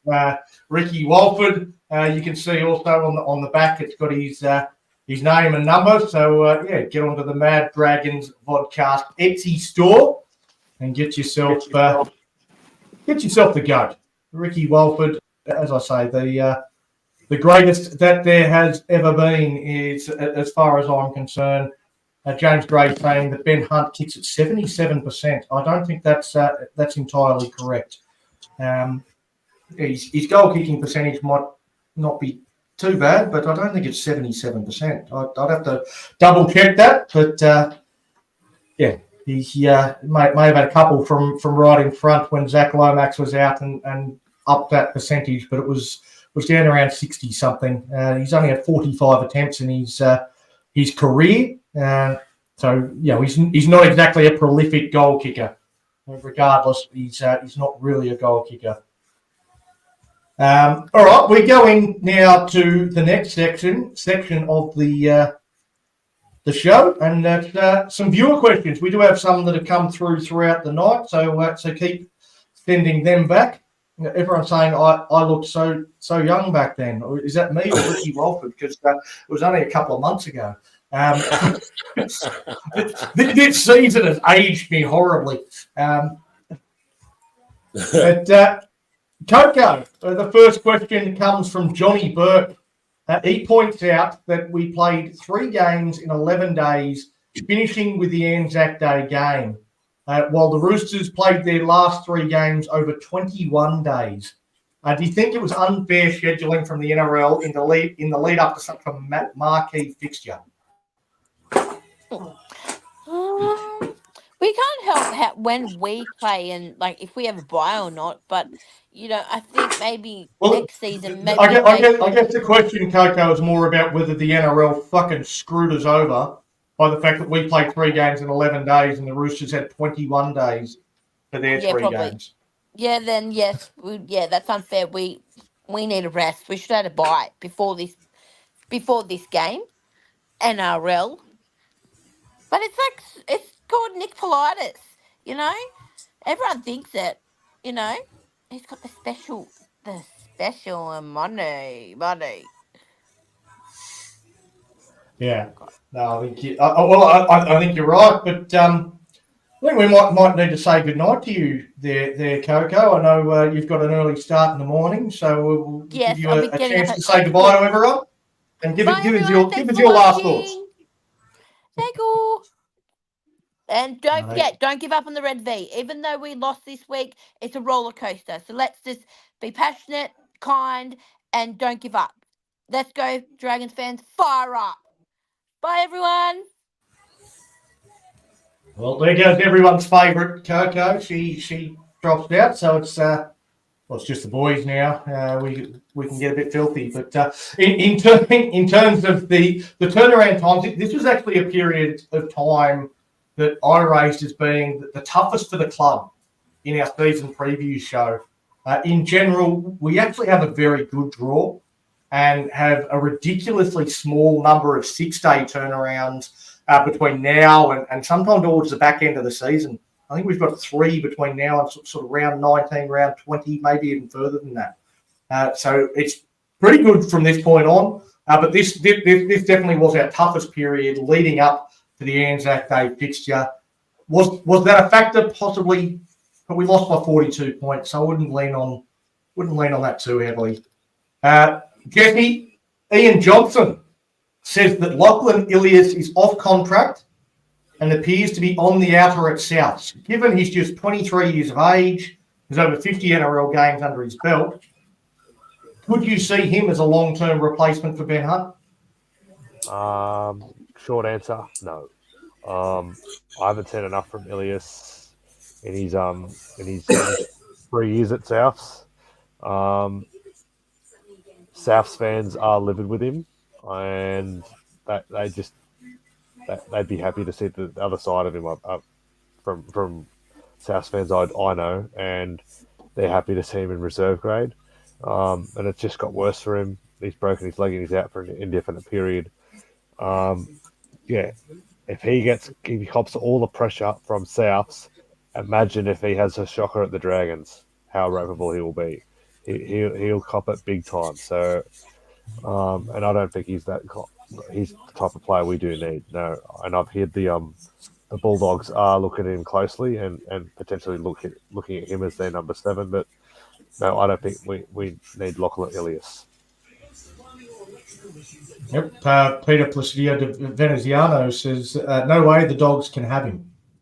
The Dogs, another team that has been linked with Lachlan Ilias, and I don't think too many people are all that keen on getting Ilias to our club. I tend to agree with you. I think it would be a lot of pressure to put on him. He would be under pressure from day dot, but he's got some talent.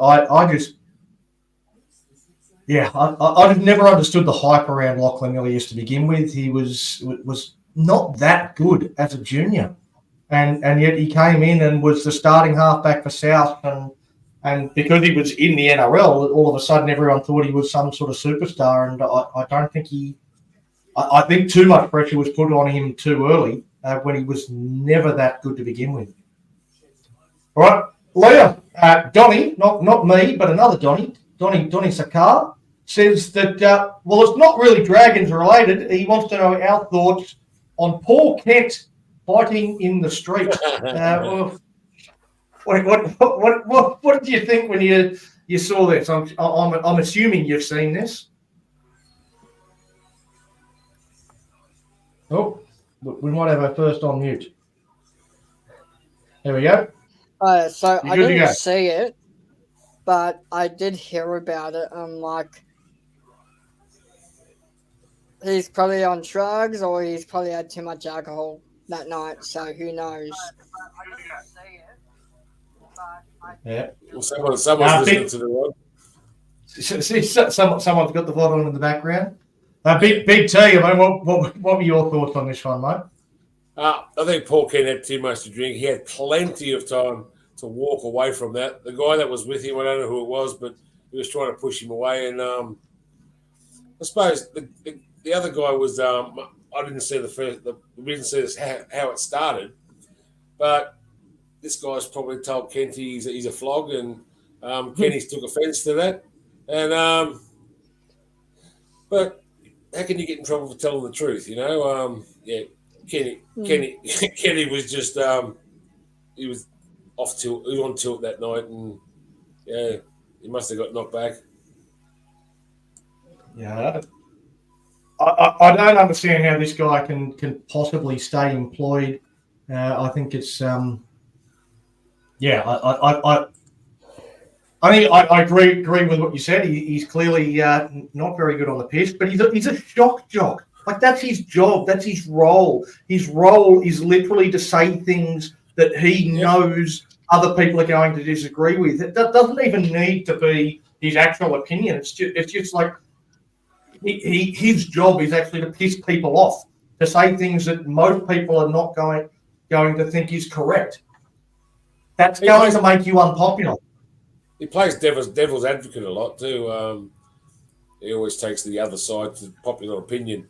That's why people watch 360. That's why people. That's exactly right. That's what people watch. So now he's not on 360 anymore, and Ray Finesta's going to do it all by himself. Probably get Gordon Tallis again like last year. Who's the Mad Dragons podcast version of Paul Kent? Do you reckon, Jesse? Rob Saguna. No holding back, Rob Saguna. I know he's watching.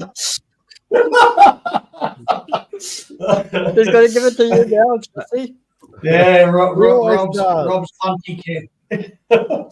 Fair enough. Rob Kent. Rob Kent. That's him. I replaced the E with a U, but anyway, move on. Jesse, John Moorward wants to know if Zach Lomax was ranked. There's a multiple parts to this question, actually. Wants to know if Zach Lomax was ranked 22nd or 23rd statistically for all centres.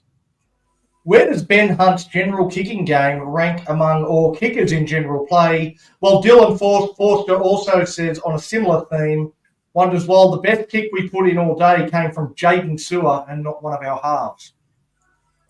Yeah, well, the kick that Jaden Sewer did was great. It got us a repeat set, and yeah, better.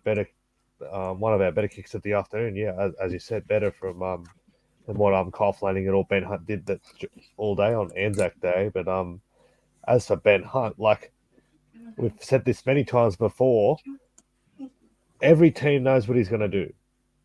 Bomb for Lomax. And he continues to do that. I know it worked. It worked a treat against the Warriors, but the Roosters studied it and know that Suali'i could match Lomax under the high ball, and he definitely did do that. But yeah, Ben Hunt just needs to look at a variety of kicks. We know he can do it, but I don't know where he'd rank in kicking play in the NRL, but Sam Walker made it look silly. He had the ball on a string. His kicks were phenomenal. Those grubbers in behind the line, the chip over the top. Sam Walker's going to be in the halfback for the next 10 to 15 years, and he's just going to get better. But Ben Hunt, I just don't really know. He's got a good long kicking game, and he's a good runner of the ball. He just needs to get a bit more variety of kicking in his artillery. So yeah, he's just But all he's got is the bomb for Lomax or just the general bomb. I mean, he gets the odd 40-20 now and again, but I think he needs to do that more often because we struggle to get out of our own end. And that'll give us yardage to get out and give us good territory to get on the attack. He needs to do more 40-20. He needs a low flat torpedo kick. That's what he needs. Instead of from most of our kicks on the weekend were from inside our 40. So, and putting the bomb up midfield just doesn't work. He's got to have that low flat torpedo kick over the defence and find the grass like Jamie Soward used to do. If you watch Jamie Soward's games, he found the grass a lot, and that was because of the low flat torpedo kick. Yeah, so. But I was surprised that Suali'i handled those kicks well. I thought Lomax would take those balls over these towers over Suali'i, so I couldn't understand how Lomax couldn't come up with the ball in those situations, and Suali'i he was there every single time. Yeah, well, I don't know, mate. I think Suali'i is he's a pretty decent athlete himself. Like he's got a good leap on him, and Lomax wasn't given that free free rein to the ball very often. There were players in his way, he's zooming in and out, and he wasn't arriving in time because there wasn't enough height on the bombs. And that's the thing that gets me with Ben Hunt. Everyone says it's bomb after bomb after bomb. Most of them aren't high enough for a player to actually get there and challenge to try and get possession. It's not an attempt to try and get back possession. It is just handing over the ball to the opposition more often than not. So, yeah, I think, yeah, Suoli, he's pretty big. He's pretty athletic. He's a pretty decent guy in the air himself. So it was always going to be a difficult task to get over the top of him. You say Lomax towers over him. I don't know. What would the height difference be between Suoli and Lomax? I wouldn't have thought it was that much. Never would I. Suoli, he's a pretty tall player, I think. Yeah. All right, Big T, John Karras really seems to want Josh Schuster at the Dragons. Is he the type of X factor we need at the moment? No. Oh, God, no. As Gus says, no. All together now. All together now. No.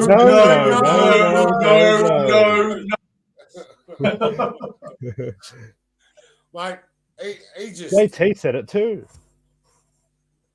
Yeah. JT said he'd be good at the Dragons. JT doesn't know what he's talking about. JT must hate the Dragons. His no-look pass is absolutely diabolical. It's worse than Lomax's. At least my Lomax's come off every now and then. But, yeah, no. Even when he went back to reserve grade at Manly, he was crap. So he could take his $2 million and go and lay on the beach for the next 20 years. But he's not coming to the Dragons. I just looked after the height difference. It said Suoli is actually taller than Lomax by 6 centimeters. There you go. Whoa! There you go. So I didn't think there'd be too much between them, and I thought Suoli was pretty tall himself. I didn't think he was taller than Lomax, to be honest.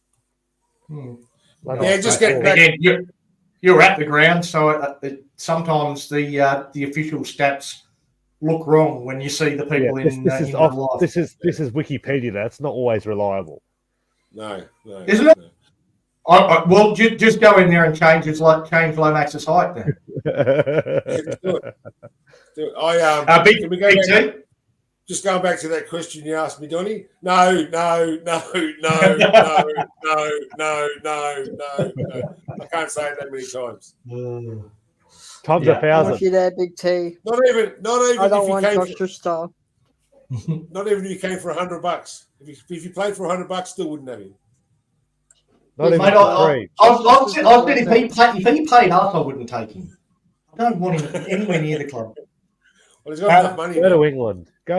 Well, Liam, now we've got a few unscripted questions, so this might test you out. Although this is kind of going back to the Bring it on. This is from Nath Batterfield. It's kind of going back to the exact same question we asked Jesse. But why does Ben Hunt not let Flano or Sloan do some kicking? Our kicking seems so bloody predictable. Again, talking about Ben Hunt's kicking game in general, what are your thoughts? Ben Hunt's kicking game. This is a tough question, but so what I can see, because I've been watching the past few years when after we lost Gareth Widdop, it's just pretty much been the Ben Hunt show. It doesn't seem like he wants to let any other player to take over. Even that's why we've lost Tata Amo and Jaden Sullivan and even Adam Clune, because the coaches doesn't want anyone else to take over kicking from Ben Hunt. Yeah. Well, I might ask the next one of Big T, because Big T's put in the private chat that he's got to take off. But the next one comes from James Gray. He wants to know, what is everyone's assessment of Tuipulotu? Will he make way for Ravaloa, considering he would probably have to return to his non-preferred side? What are your thoughts there, Big T, before we let you go? Tuipulotu's done a fairly good job on that left-hand side, but I think, Rava will come straight back into the side, and they'll keep the right the same, Bird and Lomax, and Suoli and Rava on the left. So and let's hope he can. Sully won't be playing, no. But yeah. So hopefully, Yeah, but not necessarily just the next game, but I mean going forward beyond the next game. So even though Sully might not be playing, I mean beyond that. Yeah, no. Rava will come back onto that left-hand side wing, and whoever comes into the centre's position there will take up the role there. So yeah, no, he'll come back for Christian Tuipulotu, I think. Yeah. All right. But I have a strong feeling that. Hey, Big T. All right, thank you very much. See you Tuesday. See you Tuesday. See you Tuesday. Catch up. Liam? I have a feeling our lineup would going to look like Rava and maybe Christian Tuipulotu on the wings, and Bird and Lomax in the centres for this coming week against the Sharks. That's my gut feeling that's going to happen with Moses Sully out. Yeah, I think that's right. But I guess the question there is, Jess, I mean, what side does everyone play on in that scenario? Yeah, that's a Jack tough Bird, question. Do you think Jack Bird swaps sides? Do you think Zach Lomax swaps? Who swaps? Who's playing next to who on what side of the field, do you reckon? Have Lomax and Rava on the same side. I think Rava will go back to stay on the right. He played on the right against the Warriors. Lomax will stay there. I think Bird will go to the other side to cover Sully. Yeah, that's sort of my thoughts as well. I think Bird's the one that switches sides. He's clearly the more versatile player, so have him switch sides. And Tuipulotu is actually playing on his natural side. That's the side that Tuipulotu normally plays on. So yeah, I think that will be Katoa. Well, we'll talk about that a bit more on Tuesday. But next question, Jesse, comes from some fellow by the name of Rob Saguna. Sorry, just put him off. But why did we fall away in matches so badly? Flano State's mindset. And I know you started talking about this and I cut you off. But I mean, what are your thoughts in terms of why this happens? I honestly don't know. It's a $1 million question. We've been stating this, that they do this. They've been doing this for years. I don't know how they get out of it. I really don't have an answer for that. I mean, I'll throw it back to you, Donnie. Why do you think the boys just drop their heads when things go against them? Yeah, see, I actually don't think it happened as often under Hook. And I thought that it was something that we were actually getting better at. It was something that happened all the time under previous coaches. But I thought from when Hook came, it actually slowly started to get better, where we didn't fall away that badly in too many matches. We were able to keep those games fairly close. And even in Hook's last season, yes, we didn't win too many games. We had a lot of close games, a lot of very, very close games inside 6 points. We didn't get smashed, didn't get run off the park like we are right now. Yep, Shane Flanagan is saying that it is down to mindset, and it is. But what's he doing to fix it? That's the question that we need to be asking Flano. Like, okay, the Dragons have got a weak mindset. What is it that you're doing to correct that? I'm not sure what their answer is to that. It's a very tough question. I agree. It's not a quick fix. It's not a quick fix. No, it's something you probably need to be inside the four walls to fully understand as well. And us being on the outside looking in, we can look in and say, you know, they're weak mentally, they fall away at the back end of matches. But if you're in the inside, it might be a completely different sort of set of reasons and circumstances that occur during the week, or who knows? Who knows? It's impossible from the outside looking in to be able to fix that problem and know why it's happening. But clearly it is happening. And it's a psychological thing. Yeah. All right. The last question, and I've got a couple of young blokes here that might not know too much about Terry Hill, but Mad Lad wants to know our thoughts on the sad death of Terry Hill, 52, way too young. What were your thoughts? I'll go to you, Jesse, because you're the older of the two remaining panel members. You remember Tezza? I obviously have a bit of a lisp, so I've always had a soft spot for Tessa. I remember him being on the footy show. I remember him playing at the back end of his career at Manly, and I remember doing those Lowe's ads. That's all I remember him. He was at a few clubs, and he's played Origin, played for his country. So from what I saw, he was a good player, and yeah, actually died of a heart attack in the Philippines. Very sad story. I think he was living there. His partner is from the Philippines, so. Yeah, but when I heard the news on Wednesday afternoon, I was in complete shock. 52, way too young. They couldn't revive him. It must have happened all of a sudden, but yeah, very sad. Hearts go out to him and his family, and at this very difficult time. So but yeah, that's all I have on Terry Hill. But yeah, very sad, and may he rest in peace. And yeah. No, look, for me personally, I mean, obviously, I hated him when he was playing. He played for Manly predominantly. Like, obviously, you said that he did play for a few other clubs, but I remember him mainly as a Manly player, and Manly was my most hated team. And he was he was a very, very good player. So he was not a bloke that I liked at all.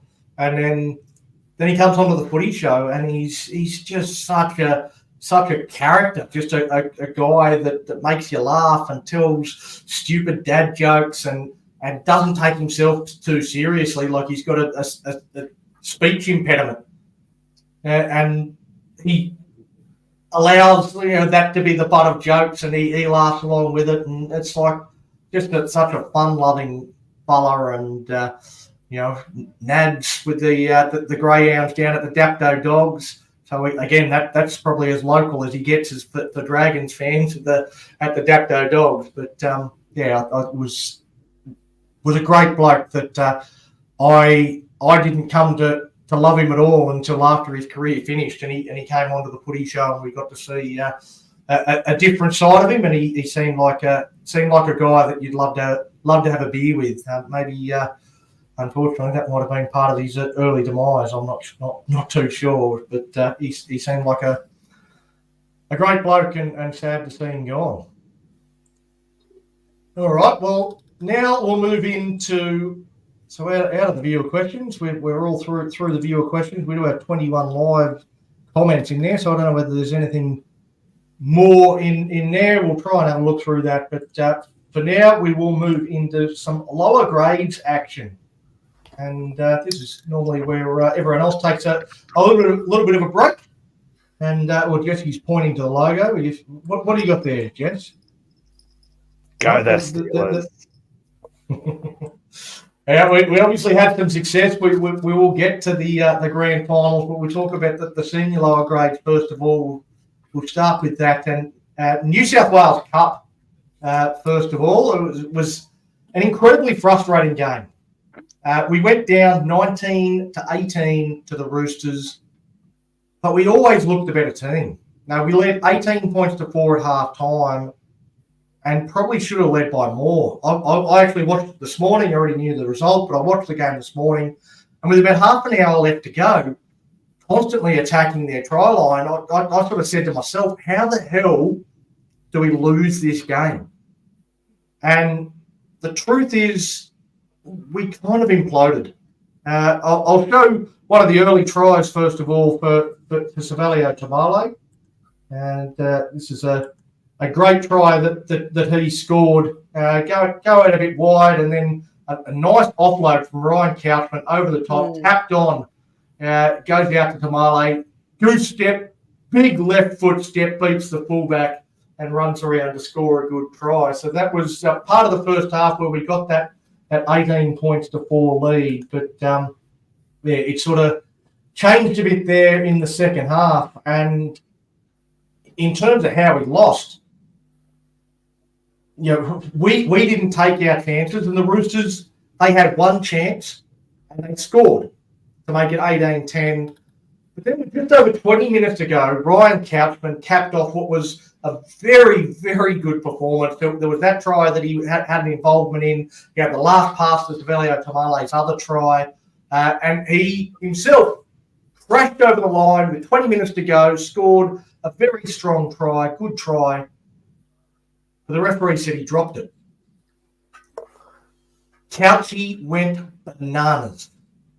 Now, I've got no doubt at all that he scored this try. None. No doubt whatsoever. It was a try. The ref stuffed up, ripped us off, screwed us once again. But once the ref has made his decision, if you're a professional, you've got to cop it on the chin. Ryan couldn't cop it, ended up making it worse by getting sent to the sin bin because he couldn't zip his lip. The Roosters then scored. They made it 18 points to 16, and then it's down to a shootout. Anything can happen from there. Matty Feeney made a couple of errors playing the ball, which gave the Roosters field position. And then, well, this happened to Conor Mulhison. I'll let you have a bit of a look at this one and let me know in the comments what you reckon has gone on here. I'll just try and find the right video. Here it is. You tell me what's going on here. Why Conor Mulhison might be a little bit upset about being penalised.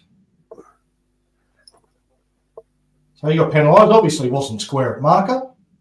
Yeah, that's true. Well, have another look. Oh, what happened there? Did we see that? Let's slow it down. What's going on? Oh, A squirrel grip. Hey, there we go. Oof. Jump up in the air. Squirrel There we grip. go, Conor. He did a Sam Burgess. Finger in the bum. Well, Was that Well, my angle here. Off Moati? I was That's going to it. say it was a Boadi move. Wasn't quite Hopewadi, but yet squirrel gripped by a grubby rooster. And Connor was not penalised for reacting to having his nuts tightened. That allowed the Roosters to level. Then Jesse Marshby showed why he's a 5'8" and not a halfback. His game management from this point was appalling. We got into decent field position a couple of times in the last 10 minutes, but instead of setting for the match winner, he put up some shit kicks or tried to run the ball with nothing on and handed it over. The Roosters got one chance down the other end, nailed a field goal from about 35 metres out and won the game. And we go down 19-18. And we'll look back on these last two games, I think, this reserve grade side. If we end up missing finals for whatever reason, we'll look back on these two games. And this will be where we've let it slip. Stats-wise, Australia Tamale, very good. 2 tries, 3 line breaks, 6 tackle breaks, 155 metres. Very good performance. He's been great since moving from centre to wing. Hasn't been playing in the centres the last couple of weeks. Since moving out to the wing, those defensive deficiencies seem to have disappeared. Michael Molo had 163 metres. Ryan Couchman, 150 metres. Toby Couchman, 143 metres. All of those 3 players worked really hard, but it's, again, worth pointing out that all 3 of those guys are work rate players. They're not impact players. The guys that we are wanting to stand up as impact players that can come on the field in short minutes and actually bend the line and do these amazing eye-catching things, the Viliami Fafitas, the Alec Tuatavakes, fucking shit. They are playing terribly in reserve grade. Viliami Fafita does bugger all. Anyone who's saying Viliami Fafita should be in the NRL needs their heads read. He is not doing anything in reserve grade to deserve a call up to the first grade side. He's been disappointing. I want to see a lot more from him. I know that he's capable. When he runs the ball, it looks good. But he runs the ball once and then bludgeons for the next 15 minutes. He needs to have more involvement. Those same 3 players, Michael Molo, Ryan Couchman, Toby Couchman, all of them had around that 30 tackles, only 1 missed tackle between the 3 of them.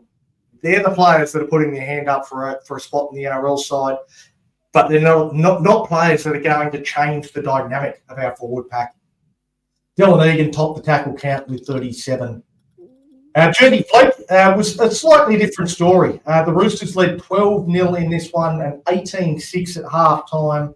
Then we were down 24-10 in the second half. From there, we'll show a couple of highlights of Nick Sagranis. Again, I think I've got the the volume turned down on this one, but again, try and find the video because I've got quite a few lined up. So here we go. The first one is Nick Zagranis comes underneath and goes straight through into the backfield. He's got Wes Green backing up on the inside. A flight doesn't give it to him. I'm not sure why. He probably bombed a try there, but it does not matter. We swing the ball wide to the left-hand side, and Ethan Cliff scores in the corner. So only had to wait one further play before we scored that try. Nick Zagranis again here with an offload that puts the centre away, and away they go. Will Starling on this occasion shows good patience again, doesn't force the pass, didn't have the support. And then Ashton Ward, look at this little grubber in behind, Lycan King Togia comes through, dives over to score one of his two tries. And now here comes Nick Zagranis, another offload, this time to Will Starling for him to crash over and score. So some good stuff there from our under-21 side. That vision courtesy of our good friend of the show, Stephen Bates. That last try from Will Starling was when we were in front 26-24 with 4 minutes to go. And that allowed us to win that game 30 points to 24. All right, now on to where are you, Jess? Let's bring your jersey back on. Let's put that on the screen while we're talking about this one. The Tarsha Cup Grand Final was just perfect. The Steelers. Where are the Steelers? Where are they? Where's their logo? What's it look like, Jess? There we go. They gave the Newcastle Knights a taste of steel. Yeah, undefeated all year. They come out and beat Newcastle 24 points to 12. In 2019, the Steelers also won the Tarsha Cup. Who did they beat that day, Jesse? The Newcastle Knights. What was the score? 24-12. 24-12. They beat the Newcastle Knights. Brown were in that team. Tegan Berry scored 2 tries in that grand final. And who scored 2 tries in this grand final? That would have been Indy Bostock. Indy Bostock, maybe the next Tegan Berry. We can only hope. The development squad, so yeah. NRLW is not far away for her, I don't think. Well, let's just say I wasn't overly confident early in this game from the kickoff. The start of the game, the first kickoff of the game, Casey Ray drops the ball. Newcastle, first set of 6 of the game, they score in the corner, lead 4 points to 0. But the difference between these two teams, arguably the player of the match, Indy Bostock. And again, looking through, trying to find the highlights of this one. Here is the double from Indy Bostock. The first one, the kick from Casey Ray. Bostock chasing through, lands right on the chest. Absolutely perfect. The second try is sensational. Just straight from the scrum win, kicks to the inside, goes between defenders, gets into the backfield, and there is not a Knights player in sight. Nobody gets close. You might see a shadow. That's the referee. There is no Knights player anywhere near Indy Bostock when she scores that try, runs away, an absolute ripper. She had a good game. Sorry? Sister of Jack, winger from the Dolphins. Yeah, hopefully she's not going to the Dolphins. Hopefully they don't get a women's team anytime soon and she sticks around with us. But yeah, her double along with Maria Paseka try had the Steelers up 18-12 at halftime. Chelsea Seville actually kicked the goal from the sideline to convert Maria Paseka's try. And then Bronte Wilson sealed it in the 52nd minute while perfect with the boot, kicking 4 from 4. As I mentioned, Bostock was awarded player of the match. I think Sienna Yo was robbed, the lock forward for the Dragons. I thought she was sensational. About 160 metres and 38 tackles. I made those stats up because they're not available to the public. But she was outstanding. They also announced halfback Casey Ray as the player of the season. Let's hear from Indy Bostock, though. who was interviewed by Tasha Gale herself at the end of this match. Performance by the entire, but actually Knights and Steelers, both teams gave us a great grand final. But this girl here, Indy Bostock, scored a double. Indy, I'm going to put you on the spot. Yeah. 2 tries. Can you talk me through your favourite one? My favourite one was probably the one off the kick. You know, team tries are always the best ones where your team's working together to get a try. So yeah, that was definitely a better one. Felt more exciting, I reckon. Okay, let the cat out of the bag. Yep. It was off Casey Ray's boot, perfectly positioned. You seemed like you knew it was going to be there. Is it something that you practiced? Yeah, definitely. Casey's working on the kicking game all year, and at training we've been working on those kicks because we knew Knights were going to be hard to get through, so we had to come up with different ways we could get through. So yeah, we've definitely been working on that the last couple of weeks. Well, it was a fabulous win. Go over there, enjoy the celebrations. Congratulations. Thank you. Back up to you, Sully. Jeff, sorry. Thanks, Tasha. I've been called worse. That's okay.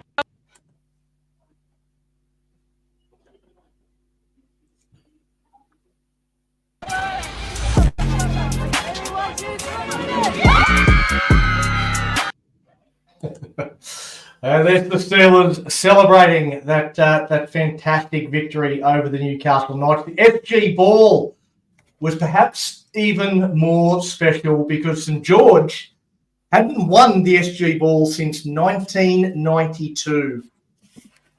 Pretty similar to the Steelers. After conceding the first try in the first minute, there were immediate concerns that the pressure and the moment may have got to this talented under-19s team, but they put that fear to bed very quickly with 5 first-half tries, including a Jesse Williams double that led to us leading at half-time 26 points to 4. We also scored 2 more tries in the first 7 minutes of the second half, and the game was over. The Dogs got some consolation tries to make the score flatter them at 40 points to 18, but the day belonged to the young Dragons. Let's hear from a few of them after this fantastic victory. We'll start it off with Jesse Williams first of all, then Tyler Peckham-Harris, and then we'll hear the announcement of who the player of the match was. The finals. Oh, it's a blast. We just train for this. Like, train the way we play, and then it just adds on. I've seen it all before at training, and it's just amazing just to do it with the boys, you know, and just celebrate this. 5 tries. I don't know how I do it, but it's a God-gift and talent. So thank the Lord. Now, mate, you mentioned training. You've got a coach who's been there and done everything in the game, Willie Talal. Are there things that he passes on, having made it to the NRL, and is that important for you as a young guy coming through? Oh, for sure. It's just hard work, and he just teaches us everything he's learned, and it clearly shows on the field how brilliant he is as a coach, and he believes in every single one of us, and just teaches us everything he knows. So it's good. Oh, it's brilliant. Congratulations, mate. Enjoy yourself. Well done. Thank you. They're a good pack of boys, these St George Dragons, and they've just won a trophy that this side hasn't won for more than 30 years. You know, the boys put their body on the line for me, so I just thought I'd do the same thing for them out the back, you know. So. How does it feel, mate? You've just won the SG Ball Cup. First Dragons side to do it for more than 30 years. They're pretty happy about it, I think. I think they might be pretty happy about it. How does it feel, mate? Oh, mate, it's, amazing. We had a big pre-season, fair few doubters at the start of the year, but, the boys stuck in there. We ripped in, we came out week in, week out, we had a couple of downs in the week, like throughout the season and that, but the boys just got around each other. Willie, our coach, and the coaching staff, they were there for us the whole time, and, we had to give it back to them by getting the trophy for them, so. Quite right. Now, mate, first set of the game, the Bulldogs get up there and they score. You're standing in the in-goal 4-0 behind after 2 minutes. What's going through your mind? A lot of panic, I think. At the start of the game, we were just really, really frantic, we don't have a lot of, I don't know the word, experience for finals in our team, being a young team and that. But I think we just stay composed, we'll listen to the game plan, and we just went back and got right into it. Congratulations, mate. Enjoy the night. You've earned it. Good on you. Cheers. Thank you. Cheers. Thank you. That's Tyler Peckham-Harris. He had a blinder at fullback for the Dragons. I'll try and grab you someone else in a second, Sully. But I can tell you the celebrations down here. to award the Man of the Match recipient for today's SG Ball Cup Grand Final. And the winner is, from the St George Dragons, number 11, Jacob Halangahu.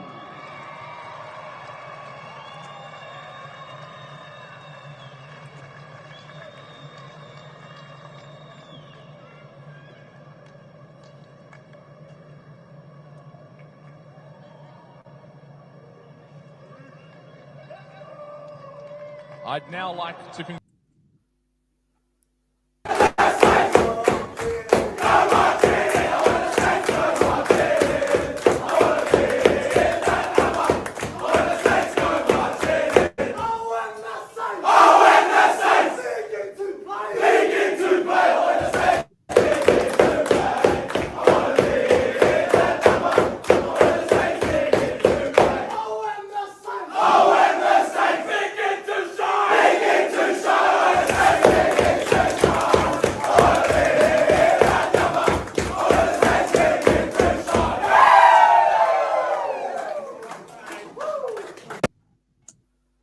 Well, that may or may not be the last time we hear that song tonight. It's fantastic to see the young under-19s and Jesse. I actually might go to Liam.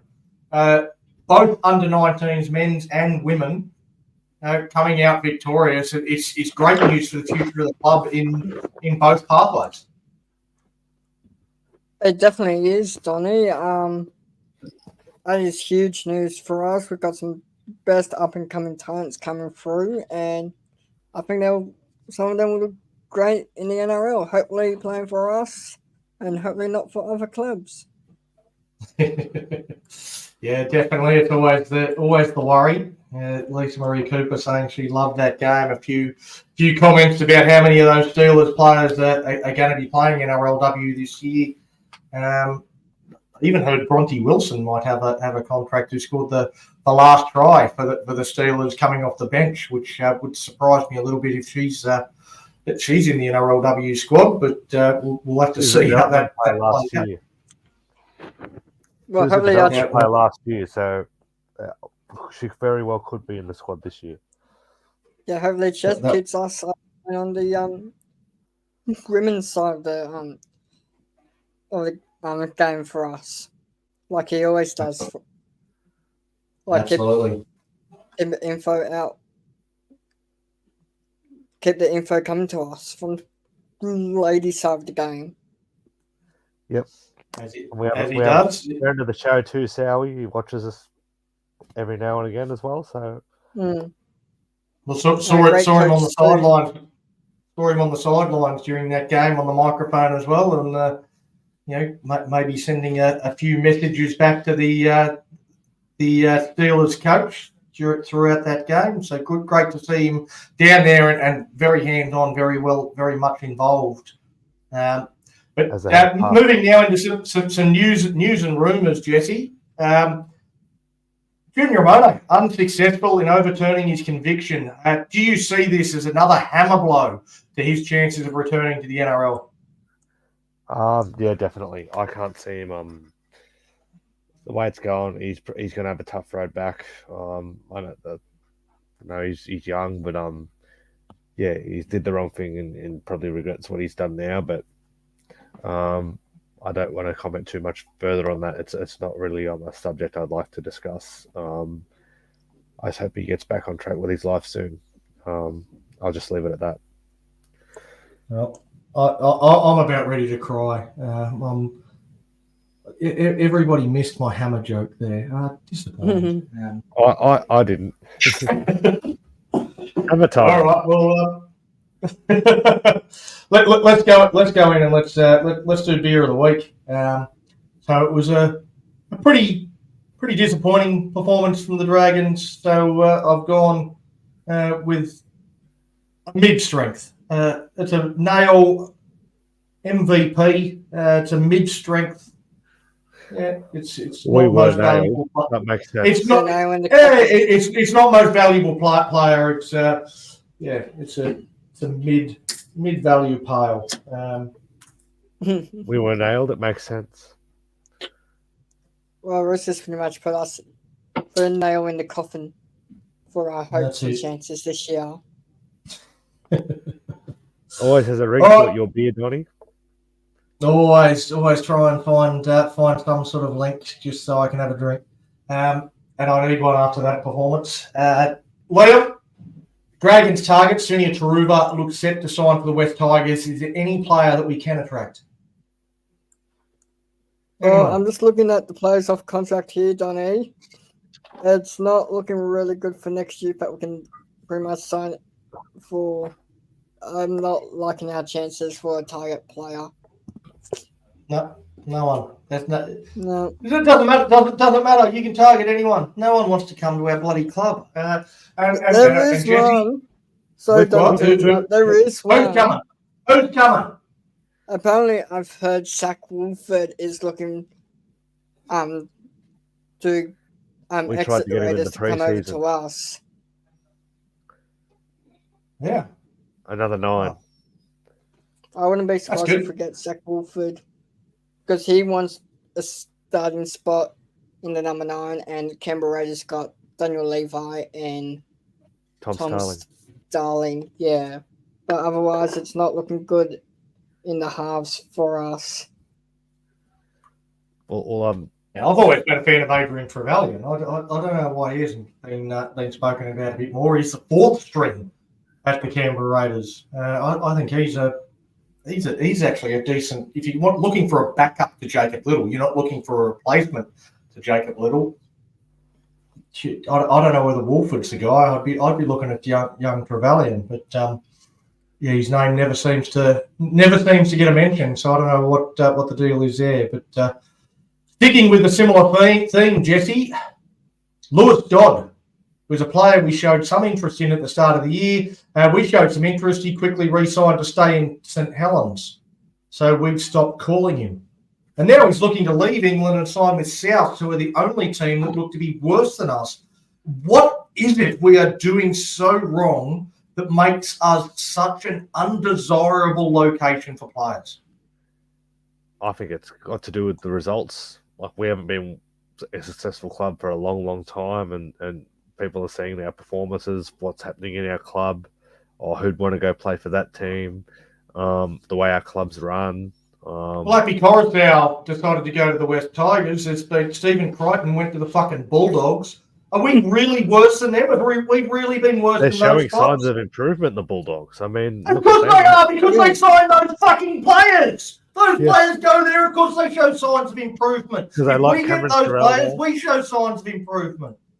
Because the Bulldogs are becoming the second Penrith team. Cameron Thoraldo, he was appointed he was Pamper's assistant, and they were all chirpy about Thoraldo. They say how good he is and how much they love him. So should we have signed Jason Riles so we got all the Melbourne Storm players wanted to come to us? Would he have Well, we been did better get than one Shane Melbourne player. Flanagan? Well, we did get one Melbourne player. Yeah, Tom Eisenhuth back in his career. And apparently we've been linked to Big Nelson. No, that's not happening. Bellamy said he's not going anywhere. Well, good. I don't He's think he back in should their come to first grade us. team. He's back in their team, and he's going to stay there now. He's sorry. Bellamy's Bellamy's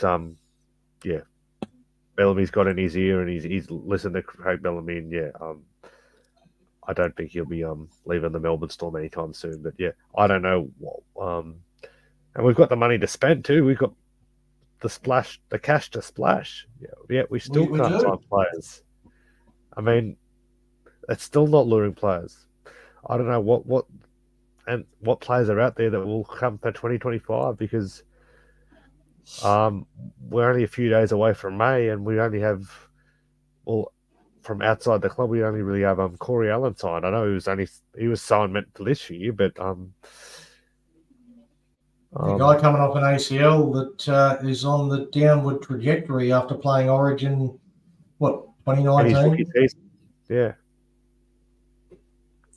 Apparently That's the only guy we've signed from club. outside the club for next year. So, yeah, we're nearly to the halfway point of the season, and we're a third of the way through the season, and no signings for 2025. Maybe we can get Donny's favourite player back, Billy Burns. He's off contract. No this year. thanks. Right, I'm going to boot you now. That's it. You're done.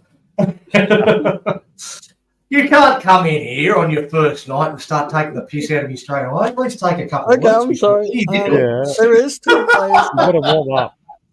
Well, there is 2 players. Kind of Hasman and Jackson forward. it. Well, there Nah, is 2 he- players that might be looking at re-signing for next year is Jaden Stewart and Tyrell Sloan. That's what I've heard. They both said they want to continue on with the club. Jaden Sewer is not happy with what's going on with him at the moment. Donnie What knows about Tyrell that. Sloan? He wants to sign, but yeah, have to see. Again, it's all that sort of meeting in the middle and trying to. Again, I think the Dragons want to re-sign Sloan. I think Sloan wants to re-sign with the Dragons. Yeah, Sloan But- definitely wants to re-sign. That's what I've heard. Meeting in the middle, coming to the agreement. Yeah, well, there's still a gap between what Sloan actually expects and what the Dragons are willing to offer. So they've got to find some sort of middle ground as to, that's what compromise is all about, just making sure that nobody's happy with the end result. What about And, Jaden? But that's there where is we one player. We need to get Jaden Sewer. Well, Donnie, there is Maybe. one player that we can possibly Yeah, Jaden get Sewer. that is off contract is Jakey Clifford.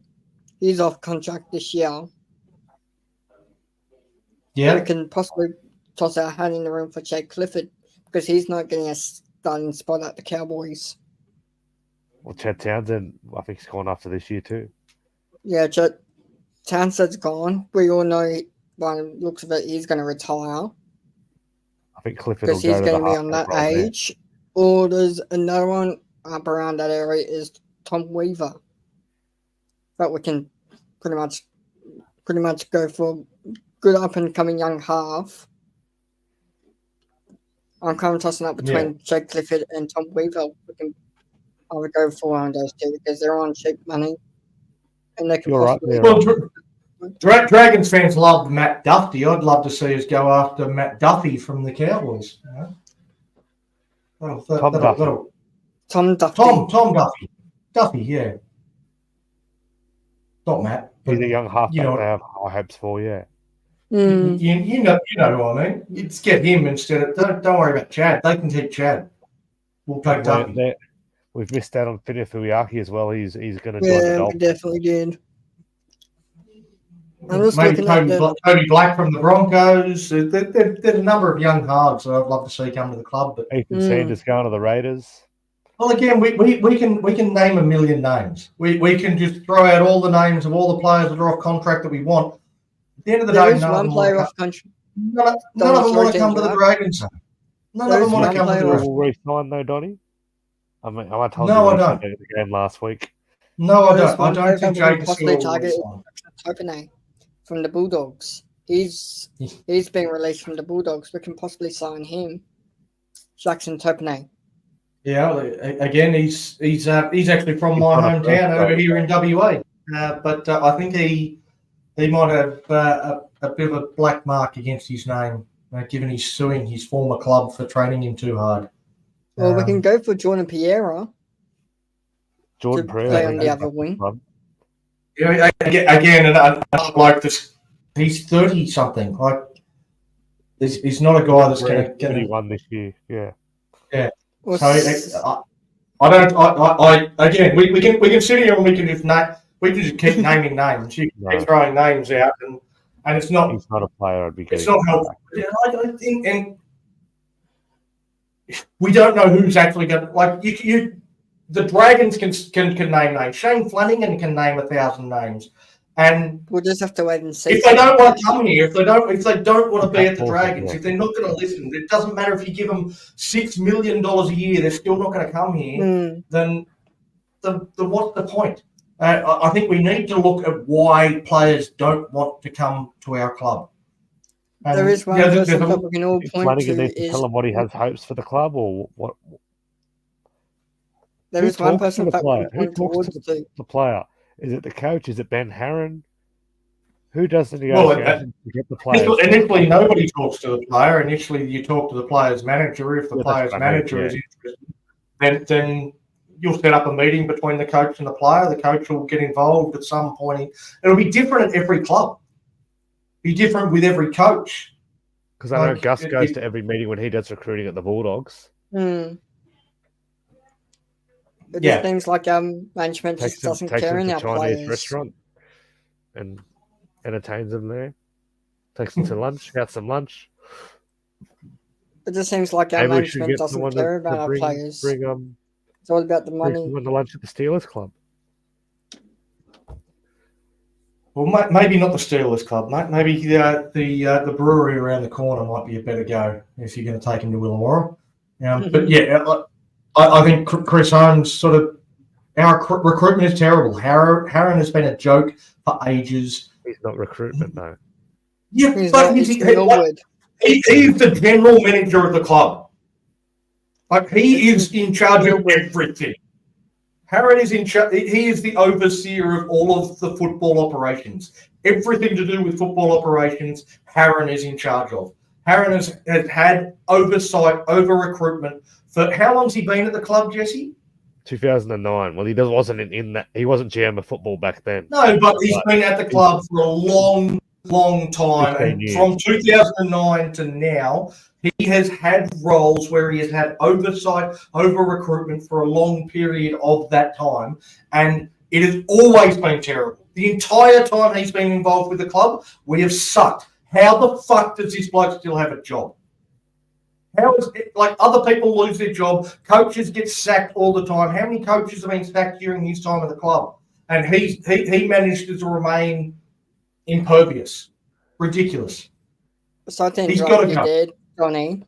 The other person we need to get rid of is Ian Millwood, the director of pathways in the Dragons. He's been a joke as well for us for years.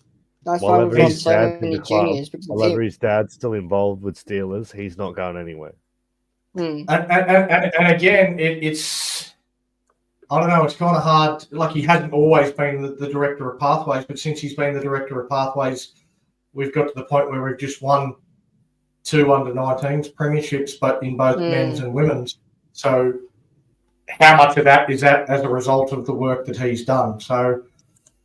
Yeah, I understand that he's been involved in recruitment for a long time and hasn't done a great job. And I've grew up with some of the. So to interrupt you, Donnie, I grew up with some of the players, but I don't know if that was our juniors. For an example, I grew up with a player through school called Madison Johns. He said he left because he had enough of some of the people in our club.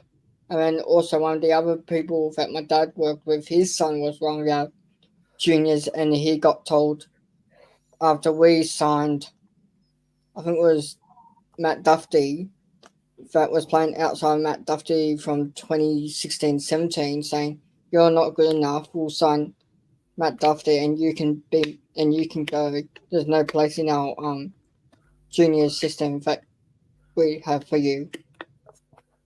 So. Yeah. Which is Black Budo. Which is Black. Well, I think it's a big issue, mate. I think it's been a big issue for a long time within our club.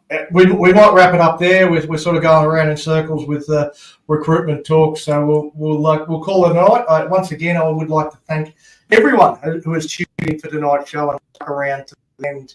It has been a big one. It's never hard to get through a show after a big loss like that, and I don't think we've had to do one after a bigger loss than that. It's disappointing when that comes on ANZAC Day. Another thank you to our sponsor, Complete Warehouse Solutions, and let's cheer on the under-19s, the future of the club.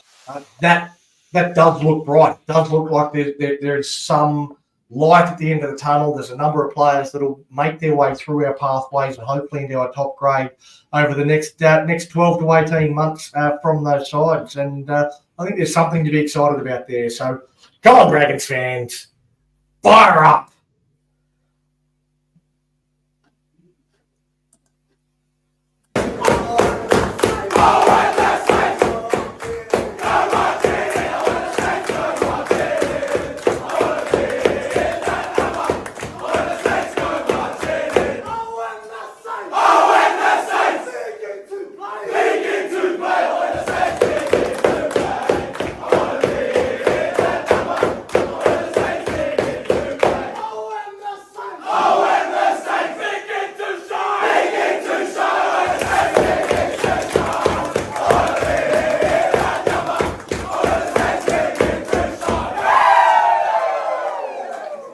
Jamie's that pedal heart, she wears it on her sleeve.